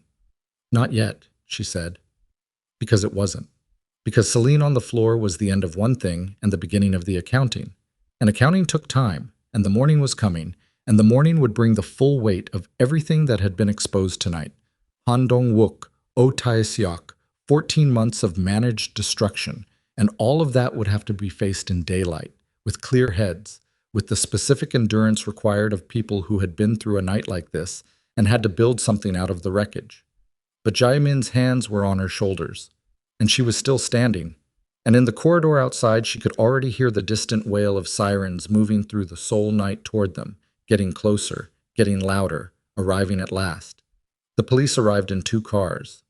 4 officers, a detective who introduced himself with the specific measured calm of someone accustomed to walking into rooms where violence had recently occurred or nearly occurred, and a forensic technician who photographed the knife on the floor before anyone touched it. Dr. Shin met them in the corridor and gave them the outline in the flat, precise language of a physician who was present, what had occurred, what the physical evidence consisted of. She did not editorialize. She did not explain the Kong family or what it was or why any of this had happened. She reported observable facts and let the room speak for itself. Cassia sat in a chair against the wall and answered questions when the detective reached her. He was thorough. Not unfriendly, but thorough in the way of someone who understood that the name Kong carried weight in this city, and that weight required extra care in either direction. Not deference, not antagonism, just the particular precision of a man who intended his report to be unimpeachable regardless of who it touched. She told him what had happened, the door handle, the woman, the knife. She kept it to what she had seen and what she had said, and she did not characterize Celine's state of mind beyond what she could factually observe, because characterizing state of mind was not her job, and because the observable facts were sufficient. Jae-min stood near the window throughout. He had been asked to wait in the corridor initially, which he had done without objection, which told Cassia something about his read of the situation, that this was a context where compliance was operationally smarter than authority. When the detective moved to speak with him, she watched through the glass of the door without trying to read lips. Whatever passed between them was brief, professional. Jae-min nodded twice. The detective wrote something down. Celine had stopped making sound by the time the officers reached her. She sat against the wall with her knees drawn up and her hands loose in her lap, and answered questions in a voice that Cassia couldn't hear from across the room, but that she could see. The minimal movement of a woman who had arrived at the absolute floor of something and was resting there. They took her out at 3:40 a.m. Cassia watched her go. The broken heel. The ruined dress. The particular way Celine held her own wrists close to her body, as if already accustomed to the idea of constraint. The door closed. Dr. Shin appeared beside her. "I need to check you again." "I know." The blood pressure was higher than it had been an hour earlier, which the doctor noted without alarm, but with the specific attention of a physician adding data to a picture she was building in real time. She listened to the heartbeat, the baby's, found without difficulty, steady and indifferent to the night's events, and made a sound that was professional approval. "The baby is fine," she said. "You are elevated, but not in crisis." She put the equipment down. "You need to sleep." "Not here." "No," Dr. Shin agreed. "Not here." She looked at Cassia with the directness of a woman who had decided early in their relationship to speak plainly and had maintained that decision through everything since. "You handled yourself tonight." Cassia looked at her. "I picked up a chair." You talked a woman with a knife through 40 seconds without injury to either of you. The doctor held her gaze. That's not a small thing. That takes... She stopped. People don't know what they're made of until they're in the room. I knew, Cassia said quietly. Not arrogance, just the simple statement of a woman who had been finding out for 3 years and had accumulated the data. Dr. Shin nodded. Go home. Rest. I'll be at the estate at 9. Whoa. The drive back was quiet. Jaemin sat beside her this time, not performing closeness, just present, occupying the space of the back seat in a way that left her room, but not distance. The city outside was in its narrowest hours, the particular soul of 4 in the morning, empty in ways that the city almost never allowed itself to be empty. She watched it. "O Tai-seok," she said, after they had been driving for several minutes. "Contained," Jaemin said. "His legal access to the regulatory mechanism is gone. His government contacts are being managed. His operation doesn't move without his direct authorization, and he won't be in a position to authorize anything for a significant period." Celine's testimony, Cassia said. If she cooperates, she can connect him directly to the 9-month campaign, the medical records access, the pressure on your family. She'll be given the opportunity to cooperate. She might take it. Cassia thought about the woman on the floor of the recovery room, the knife she'd been holding with shaking hands. She has nothing left to protect. And he used her. She may not have fully understood that while it was happening, but she understands it now. People understand things differently when the alternative is a significant criminal charge, Jaemin said. Yes. A pause. What about Han Dong-wook? He was quiet for a moment. Outside, a traffic light changed to green for no one. His son's debt, he said. I'm going to clear it. She looked at him. Not because what he did is acceptable, he said. Because he had 20 years of loyalty before 14 months of fear. And I know the difference between a man who chose to betray me and a man who was standing in a burning building and grabbed whatever was nearest. He looked at his hands. He'll resign. He won't work in this industry again. But his son doesn't carry this. Cassia was quiet. That's a generous read of it, she said finally. It's an accurate one. He paused. You said the same thing about Celine, that you knew she loved me. You could have said she was a criminal. She is a criminal, but you said the true thing first. She looked out the window. I spent 3 years in a house where nobody said the true thing first, she said. I got tired of it. He didn't respond immediately. She felt him look at her, though. I have a lot to account for, he said, about those 3 years. Yes, she said. You do. I'm not going to do it in a car at 4 in the morning. I know. I'm not asking you to. I'm telling you, he said, that I know the accounting exists, and I'm not going to try to settle it all at once, and I'm not going to pretend it's settled before it is. A pause. I just want you to know I'm not looking away from it. She turned her head and looked at him. His profile in the passing streetlight, the set of his jaw, the slight tiredness around his eyes that he hadn't allowed himself to show earlier. He was not a man who permitted visible exhaustion. She had learned this early. He was permitting it now, in a car at 4 in the morning, with the city passing outside and the Enterprise briefly quiet, and just the two of them in the back seat heading home. Okay, she said, just that. He nodded once, looked back out the window. They drove the rest of the way in silence. And it was not the silence of things unfinished, but of things that had been placed carefully in the right order to be addressed, when there was daylight and rest and the specific kind of clarity that only came after you'd survived something and had time to learn what it had cost. The estate was lit when they arrived. Not the normal lights. More than that, several rooms, the kind of illumination that meant people had been awake. The gates opened before Kim pulled up to them, which meant someone had been watching the drive. Park Soon-yi was in the main hallway, not performing, not in her formal posture, not with the authority she wore like a second structure around her body.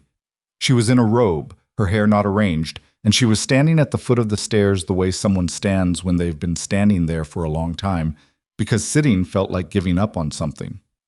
She looked at Cassia when she came through the door. The look on her face was not the recalibration Cassia had seen in the hospital. Not the careful reorientation of a woman adjusting to a new political landscape. It was something more unguarded than that. Something that had been stripped of its planning by the hours between midnight and dawn. You're all right, she said, not a question. Yes, Cassia said. Park Soon-yi looked at her son. Something moved between them. A rapid parental assessment, the eye of a mother running over her child for damage, old and instinctive and beyond the reach of whatever she had built on top of it over 60 years. You both need sleep, she said. Her voice had the roughness of someone who hadn't slept herself. There's food in the kitchen. Mrs. Cho made. She was here when we got the call, and she stayed. Cassia looked at the older woman for a moment. I'm going to sleep, she said. The food can wait. Park Soon-yi nodded. Then, with the slightly effortful movement of someone doing something that didn't come naturally. Cassia. She stopped. I am... The older woman paused. Her jaw worked slightly, the same small, involuntary movement Cassia had seen in the hospital. I need you to know that what happened in this house, over 3 years. I was the head of this household, and I set a tone, and other people followed it. She stopped again, steadied. That's on me. Not on my children, not on the staff, on me. I knew what I was doing, and I chose cruelty when I should have chosen another stop. The word she was looking for was clearly difficult for her, not because she didn't know it, but because she didn't have a habit of applying it to herself. Decency. I should have chosen basic decency. Cassia stood in the hallway of the Kong estate at 4 a.m. and looked at the woman who had called her defective to her face and repeated it to anyone who would listen for 2.5 years, and she felt the full complicated weight of that, not the clean narrative version of it, not the version where one sincere speech settled 3 years of specific daily cruelty. The actual weight, which included the truth of the speech and the truth of the cruelty and the impossibility of those two things canceling each other out simply because one of them had finally been said. I heard you, she said. We'll have more to say to each other. Not tonight. Park Soon-yi nodded once. Her eyes were bright in a way she was not going to acknowledge. Not tonight. Cassia went upstairs. She slept for 6 hours without interruption, which was the longest she had slept in a single stretch since the pregnancy began. She woke to gray light and the sound of rain on the windows, and the particular physical clarity of a body that had been running on adrenaline and had finally been allowed to put it down. She lay on her back and looked at the ceiling. The accounting, as she had understood it in the car, was not finished. It had barely begun. The legal processing of Celine's arrest would take months.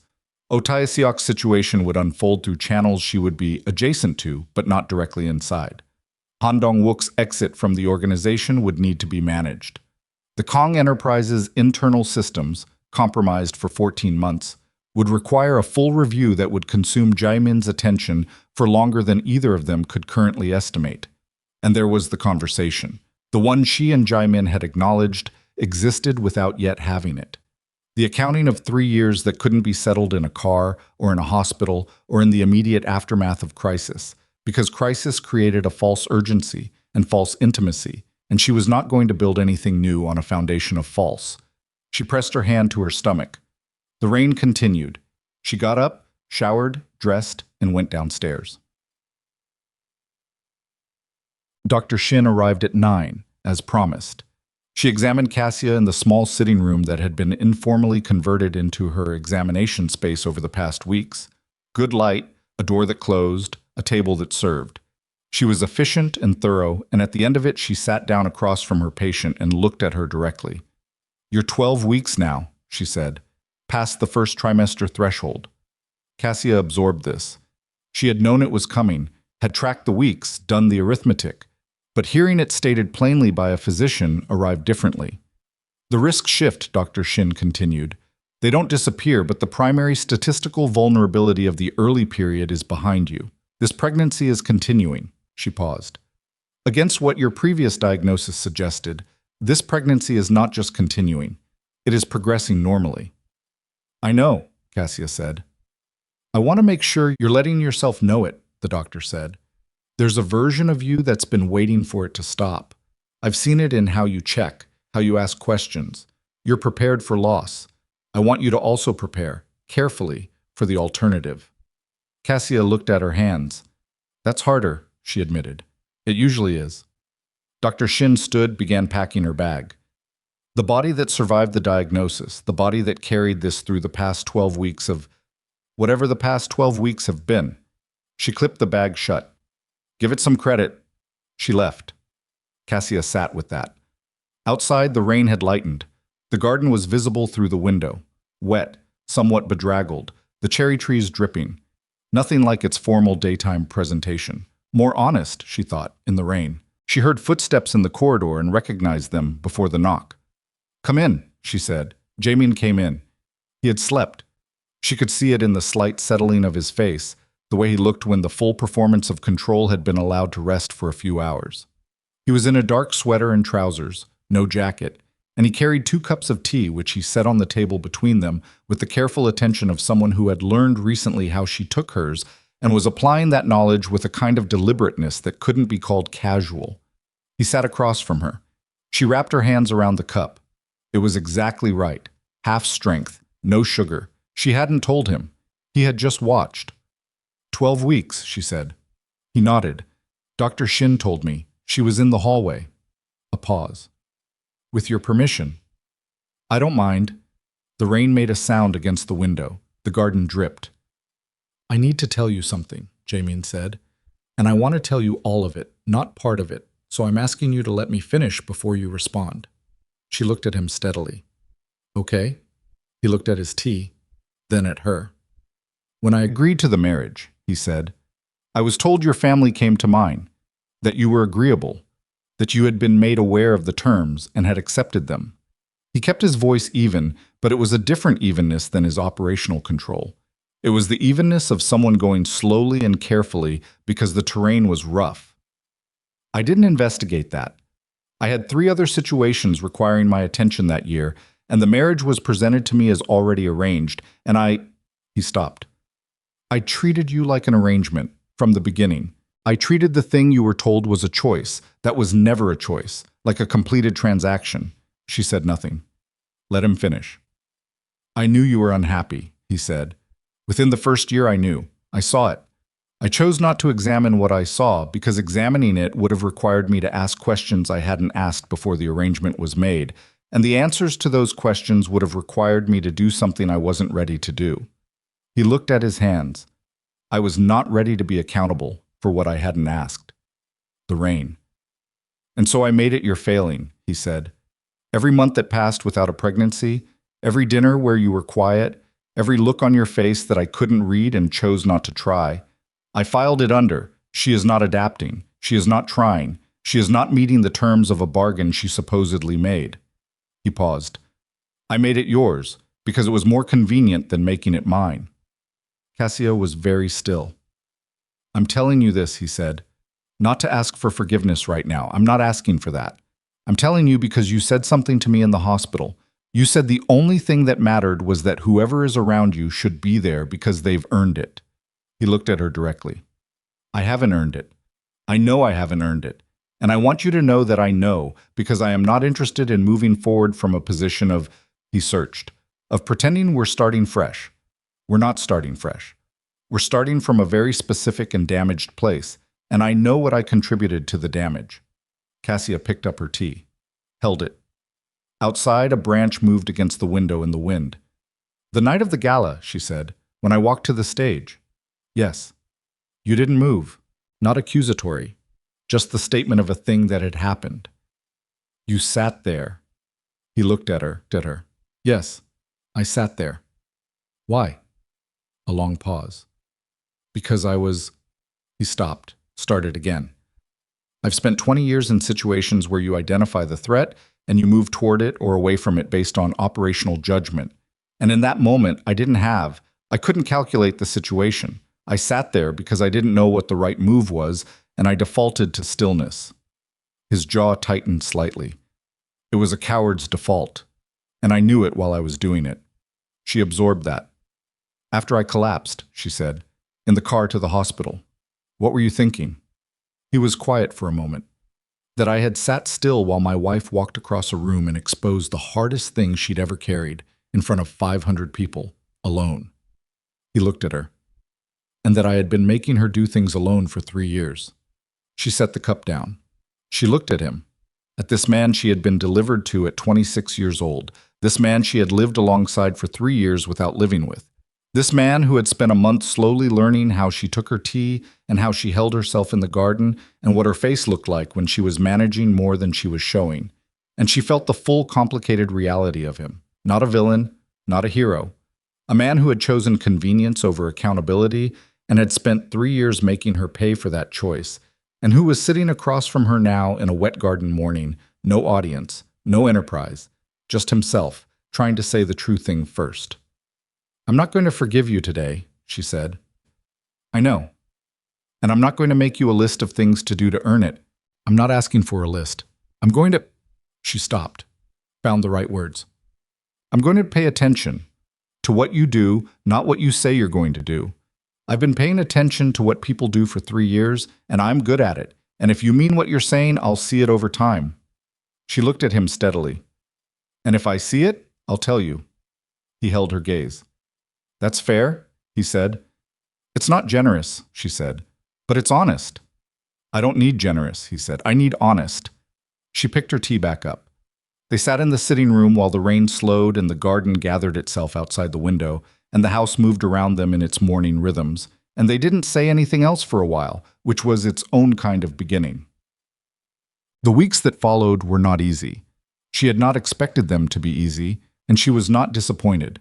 Celine Park was charged formally: attempted assault with a deadly weapon, criminal trespass, complicity in the longer conspiracy that Otesiok's legal situation was pulling into the light.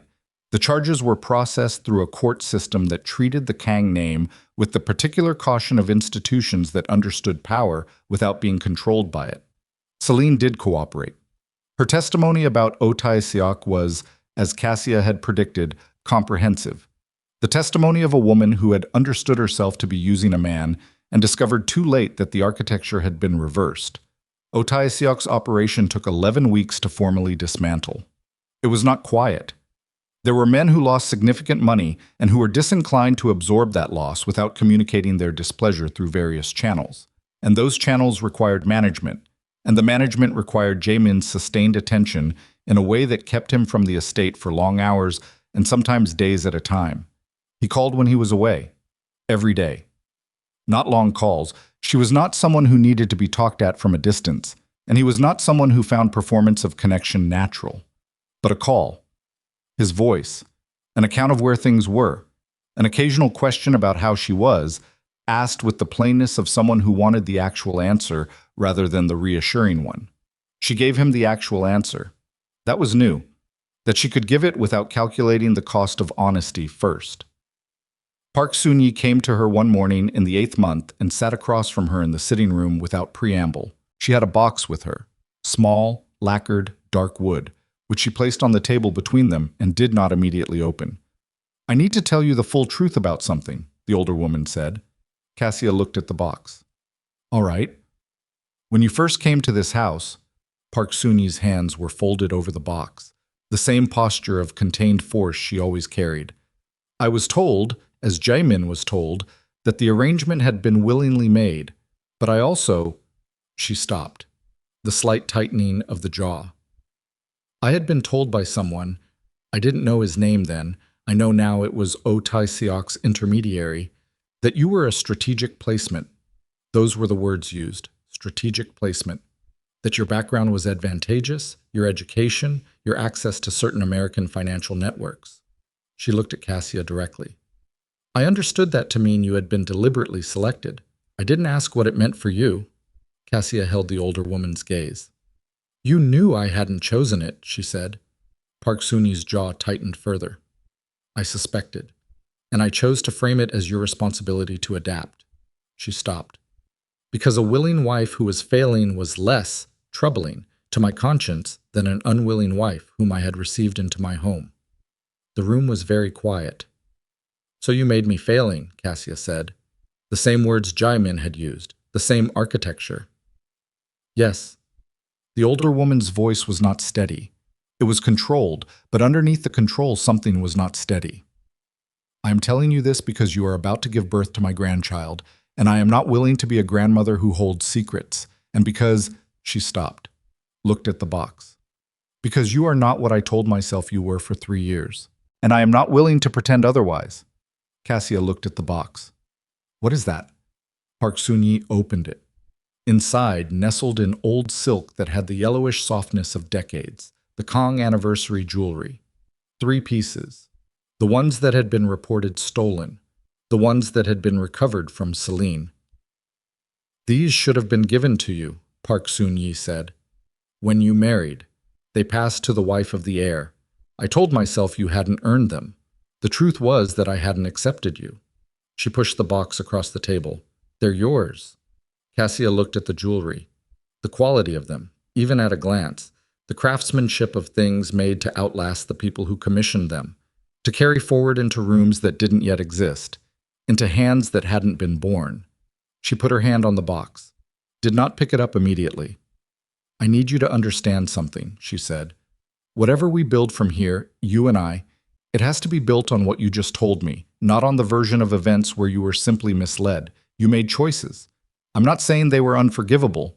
I'm saying they were choices, and I need you to hold that, not give it to Oh Tai-seok to hold. Park Sun-yi was quiet. I know, she said finally. I know they were mine.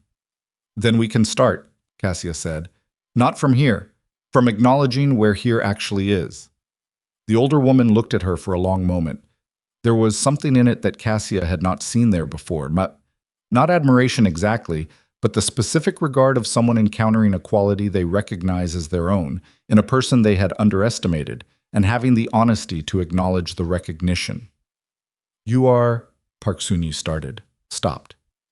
Don't, Cassia said. Not unkindly. Just be honest with me going forward. That's enough. Park Sun-yi nodded. She left the box on the table. Cassia sat with it for a long time after she'd gone. Labor began on a Tuesday in the early hours. Not the dramatic sudden onset she had vaguely imagined, or rather, the onset was perceptible from several hours before it became undeniable. A slow building she tracked with the same methodical attention she gave to everything, timing intervals, noting changes, sitting with it quietly until it became the kind of thing that could no longer be sat with quietly. She woke Jae-min. He was up immediately, completely, not groggy, not fumbling. The same instant alertness she'd observed in him in situations that required it, applied now to this. He was dressed before she finished putting on her shoes. He had Dr. Shin on the phone before they reached the corridor. You don't have to run, she told him. I'm not running. He was walking very quickly. There's a difference. There isn't, from where I'm standing. He looked at her sideways. And for a brief moment, between the urgency and the focus and the night at 3 in the morning adrenaline, he smiled. A real one. She had seen maybe 4 of those in 3 years, and each one arrived as a small structural surprise, the face reorganizing around something it didn't do often enough. She kept moving. The drive to the hospital was 31 minutes. She timed it. Later, she would not be able to explain why she timed it, except that timing things was how she stayed inside herself when the exterior was demanding everything she had. Dr. Shin met them. What followed was 14 hours. She would remember it not as a single long experience, but as a series of very specific moments, separated by periods that had no clear temporal shape, the way pain had of compressing and expanding time, so that minutes became hours and hours compressed to the length of a single difficult breath. She remembered Dr. Shin's voice, steady, informative, without being clinical, the particular skill of a physician who understood that her patient needed to know what was happening at all times, and had adjusted her communication accordingly. She remembered Jae-min's hand. He had taken her hand at some point in the first hours, and he did not let go. This was not a small thing. She was aware, in the parts of the experience that allowed for awareness of anything beyond the immediate, that this man who had spent 3 years maintaining careful distances, who had built composure into the architecture of how he moved through the world, was sitting beside a hospital bed for 14 hours holding her hand. She didn't say anything about it. She didn't need to. At one point, in the 7th or 8th hour, she turned her head and looked at him. He was watching her face, not performing attention, actually watching, with the complete, undivided focus of someone for whom nothing else in the room exists. You don't have to stay for every minute, she said. Her voice was rough from hours of controlled breathing. I know, he said. He didn't move. In the 12th hour, she was tired in a way that had passed through exhaustion into something on the other side of it, a stripped, fundamental fatigue that had no comparison in her experience. She had been tired before. She had been tired in the particular total way of someone who had been surviving rather than living for 3 years, and who had burned through every reserve they'd built. This was different. This was the tiredness of a body doing something enormous. "Talk to me," she said. Not a request exactly, more like a navigation instruction. He understood. Without being asked to decide what to say, he simply began. The kind of talking that wasn't for information, that was for the voice itself, for the sound of another person in the room. He told her about a place he had been once, a coast somewhere in the southern part of the country, where the light at a particular hour turned the water a color he'd never been able to name. He told her about a meal his mother had made when he was 7 years old that he had never been able to recreate exactly. He told her quietly about the first time he had understood that the enterprise he was being raised to inherit was something that would cost him specific things, and what he had decided about that cost, and whether he still agreed with the decision. She listened. In the 14th hour, the room changed. The sound arrived before she was fully present to receive it, a sound she had heard before only at a distance, in hospitals and in public places. The sound of a very new person entering the air for the first time and objecting to it with the full force of their lungs. She came back into herself as if from a very long distance. Dr. Shin's voice, "He's here." And then, weight, real, warm, urgent weight placed against her chest. She put her arms around it without instruction, the way you closed your hand around something you were afraid to drop. Her son. She looked at him. He was red-faced and unhappy about his circumstances and making his opinion known with an energy that seemed disproportionate to his size. His hands were curled into small fists. His eyes were sealed shut. He had, she observed, an extraordinary amount of hair. She pressed her lips to his forehead, closed her eyes. Behind her, she heard Jaemin exhale, a long, ragged, completely unguarded exhale. The sound of a man who has been holding something in for 14 hours, letting it go all at once. She opened her eyes and looked at him over their son's head. His face. She had never seen his face like this. Everything that had been managed and controlled and kept below the surface for as long as she had known him. And underneath it, the actual man, blinking, with his jaw slightly unsteady and his eyes doing something they were very unused to doing. "Come here," she said. He came. He sat on the edge of the bed and she tilted their son toward him and watched him receive the weight of his child for the first time. The way his arms adjusted. The way he looked down at the small face. The way something crossed his expression that had no name she could accurately apply, because it was specific to this moment and she had never had a word for it because she had never been in this moment before. "He looks angry," Jaemin said. His voice was not entirely steady. "He just had a very hard 14 hours, Cassia said. "He's entitled." Jaemin looked at her. The thing on his face didn't go away when he looked at her. It shifted, changed in composition, became specific to her in a way that was different from how it had been when he'd been looking at their son, but equally unguarded, equally without performance. "Thank you," he said. Not for the air, not for the continuation of the Kong line. She heard it, the thing beneath the words, the specific gratitude that was not about what she had produced, but about what she had survived and how she had survived it, and who she was while she was surviving it. "We're not done," she said. "No," he agreed. "We're not." The months that followed were their own kind of difficult.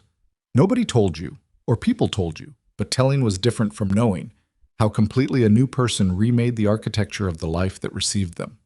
The estate changed, not in its structure but in its sound, its texture, the way rooms were moved through.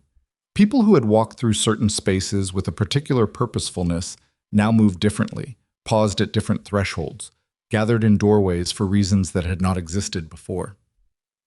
Ji Yeon, who had spent 3 years treating Cassia as an administrative inconvenience, became a woman possessed by a protectiveness so fierce it occasionally needed to be directed back at its object.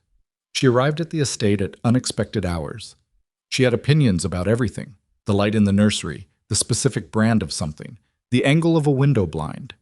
Cassia let her have the opinions because underneath them was something genuine, and genuine was what she had asked for.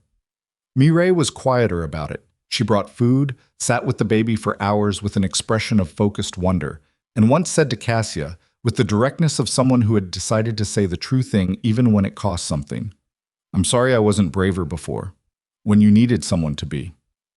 "You were 23, Cassia said. "That's not an excuse." "No," Cassia agreed. "But it's context. There's a difference." Mireille looked at her. "You're very precise about things." "I've had to be." "Is it exhausting?" Cassia thought about it. "It used to be. Now it's just how I think." Park Soon-yi. And this was the thing that continued to surprise Cassia, the thing she had not predicted and would not have predicted, the evidence that people were capable of movement. She wouldn't grant them in her most generous projections. Park Soon-yi learned to be a grandmother in a way that did not require her grandchild to be an heir first.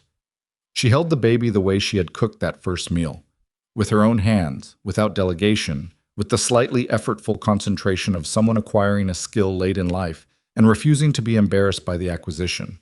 She called Cassia her daughter, not daughter-in-law. Daughter. The distinction was small and not small. Cassia let it mean something, carefully, at a pace that was honest about the distance still to be traveled. 6 months in, Jamian asked her to walk with him. Not the formal garden, the back of the estate, where the grounds were less curated, where the path went along the hill, and the city was visible below in a way that was different from the manicured view from the front terraces. She had discovered this path in her second year, walking alone, and she had never told anyone about it, and she was startled for a moment when he took the turn that led to it. "How do you know about this?" she said. "I've lived here my entire life," he said. "You've never come this way in the time I've been here." He was quiet for a moment. "I've watched you come this way." She looked at him. "From the study window," he said. "The second year. I used to watch you walk this path in the evenings." He looked at the ground in front of them. "I told myself I was keeping track of a security variable, you being alone on an unsupervised path. And actually I was watching because you looked," he stopped, "like someone who was surviving something, and there was something in it that He stopped again. "I didn't have language for it then." "Do you have language for it now?" He thought about it seriously.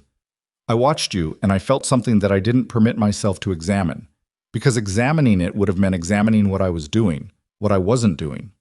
He looked at her. "I think what I felt was something close to respect, before I'd done anything to earn the right to feel it." She kept walking. The city was below them, moving in its unceasing way, irrelevant to the path and not. "I have something for you," he said. She stopped. He reached into his pocket and produced a small box. Not lacquered, not traditional, matte black, modern, the kind that came from someone who had thought about what was appropriate to the specific person rather than the occasion. She opened it. A ring. Not elaborate. She was not a woman who wore elaborate things, and he had understood this or learned it. A clean band, dark metal, with a single element she didn't immediately identify. A small structural detail along the interior edge that caught the light when she moved the box. She held it up. The interior edge was engraved. She tilted it to read it. 3 words. Not a declaration. Not poetry. Just, "I see you." She held the ring for a long moment. "I had the one you were given at the ceremony destroyed," he said. "I should have said this then. I'm saying it now." He paused. "I see you. Not the arrangement, not the mother of the heir, not the woman who survived 3 years of my family's." He stopped. "You, Cassia Brooks, who picked up a chair in a hospital room and talked a woman with a knife into putting it down, who called a contact in Atlanta in the middle of the night and built a case out of 11 files, who stood in front of 500 people and told the truth because someone else was about to use it as a weapon." He looked at her. "I see you. I'm sorry it took so long. I'm not going to ask you to forgive the time it took. I'm asking you if I can start from here." The city moved below them. The light was the late afternoon kind, the kind that was honest about shadows. She looked at the ring, at the 3 words. She had not spent 3 years in this family waiting to be seen. She had spent 3 years building herself into someone who could survive not being seen, and the survival had made her specific and hard in places and precise in ways that would not entirely soften, and she was not sorry about any of that. But she was also not a woman who confused the tools of survival with the actual point of living. She took the ring out of the box, put it on her own hand, which was, she thought, exactly right. Not placed on her by someone else, not a thing done to her, but a thing she chose. She looked at it for a moment. Then she looked at him. "Start from here," she said. He exhaled. She turned back toward the path, toward the estate where her son was sleeping in a room with the right light, and a grandmother who was learning to hold him without agenda, and two aunts who would argue about his name until he could speak for himself. "Come on," she said. Jaemin fell into step beside her, not behind, not ahead, beside.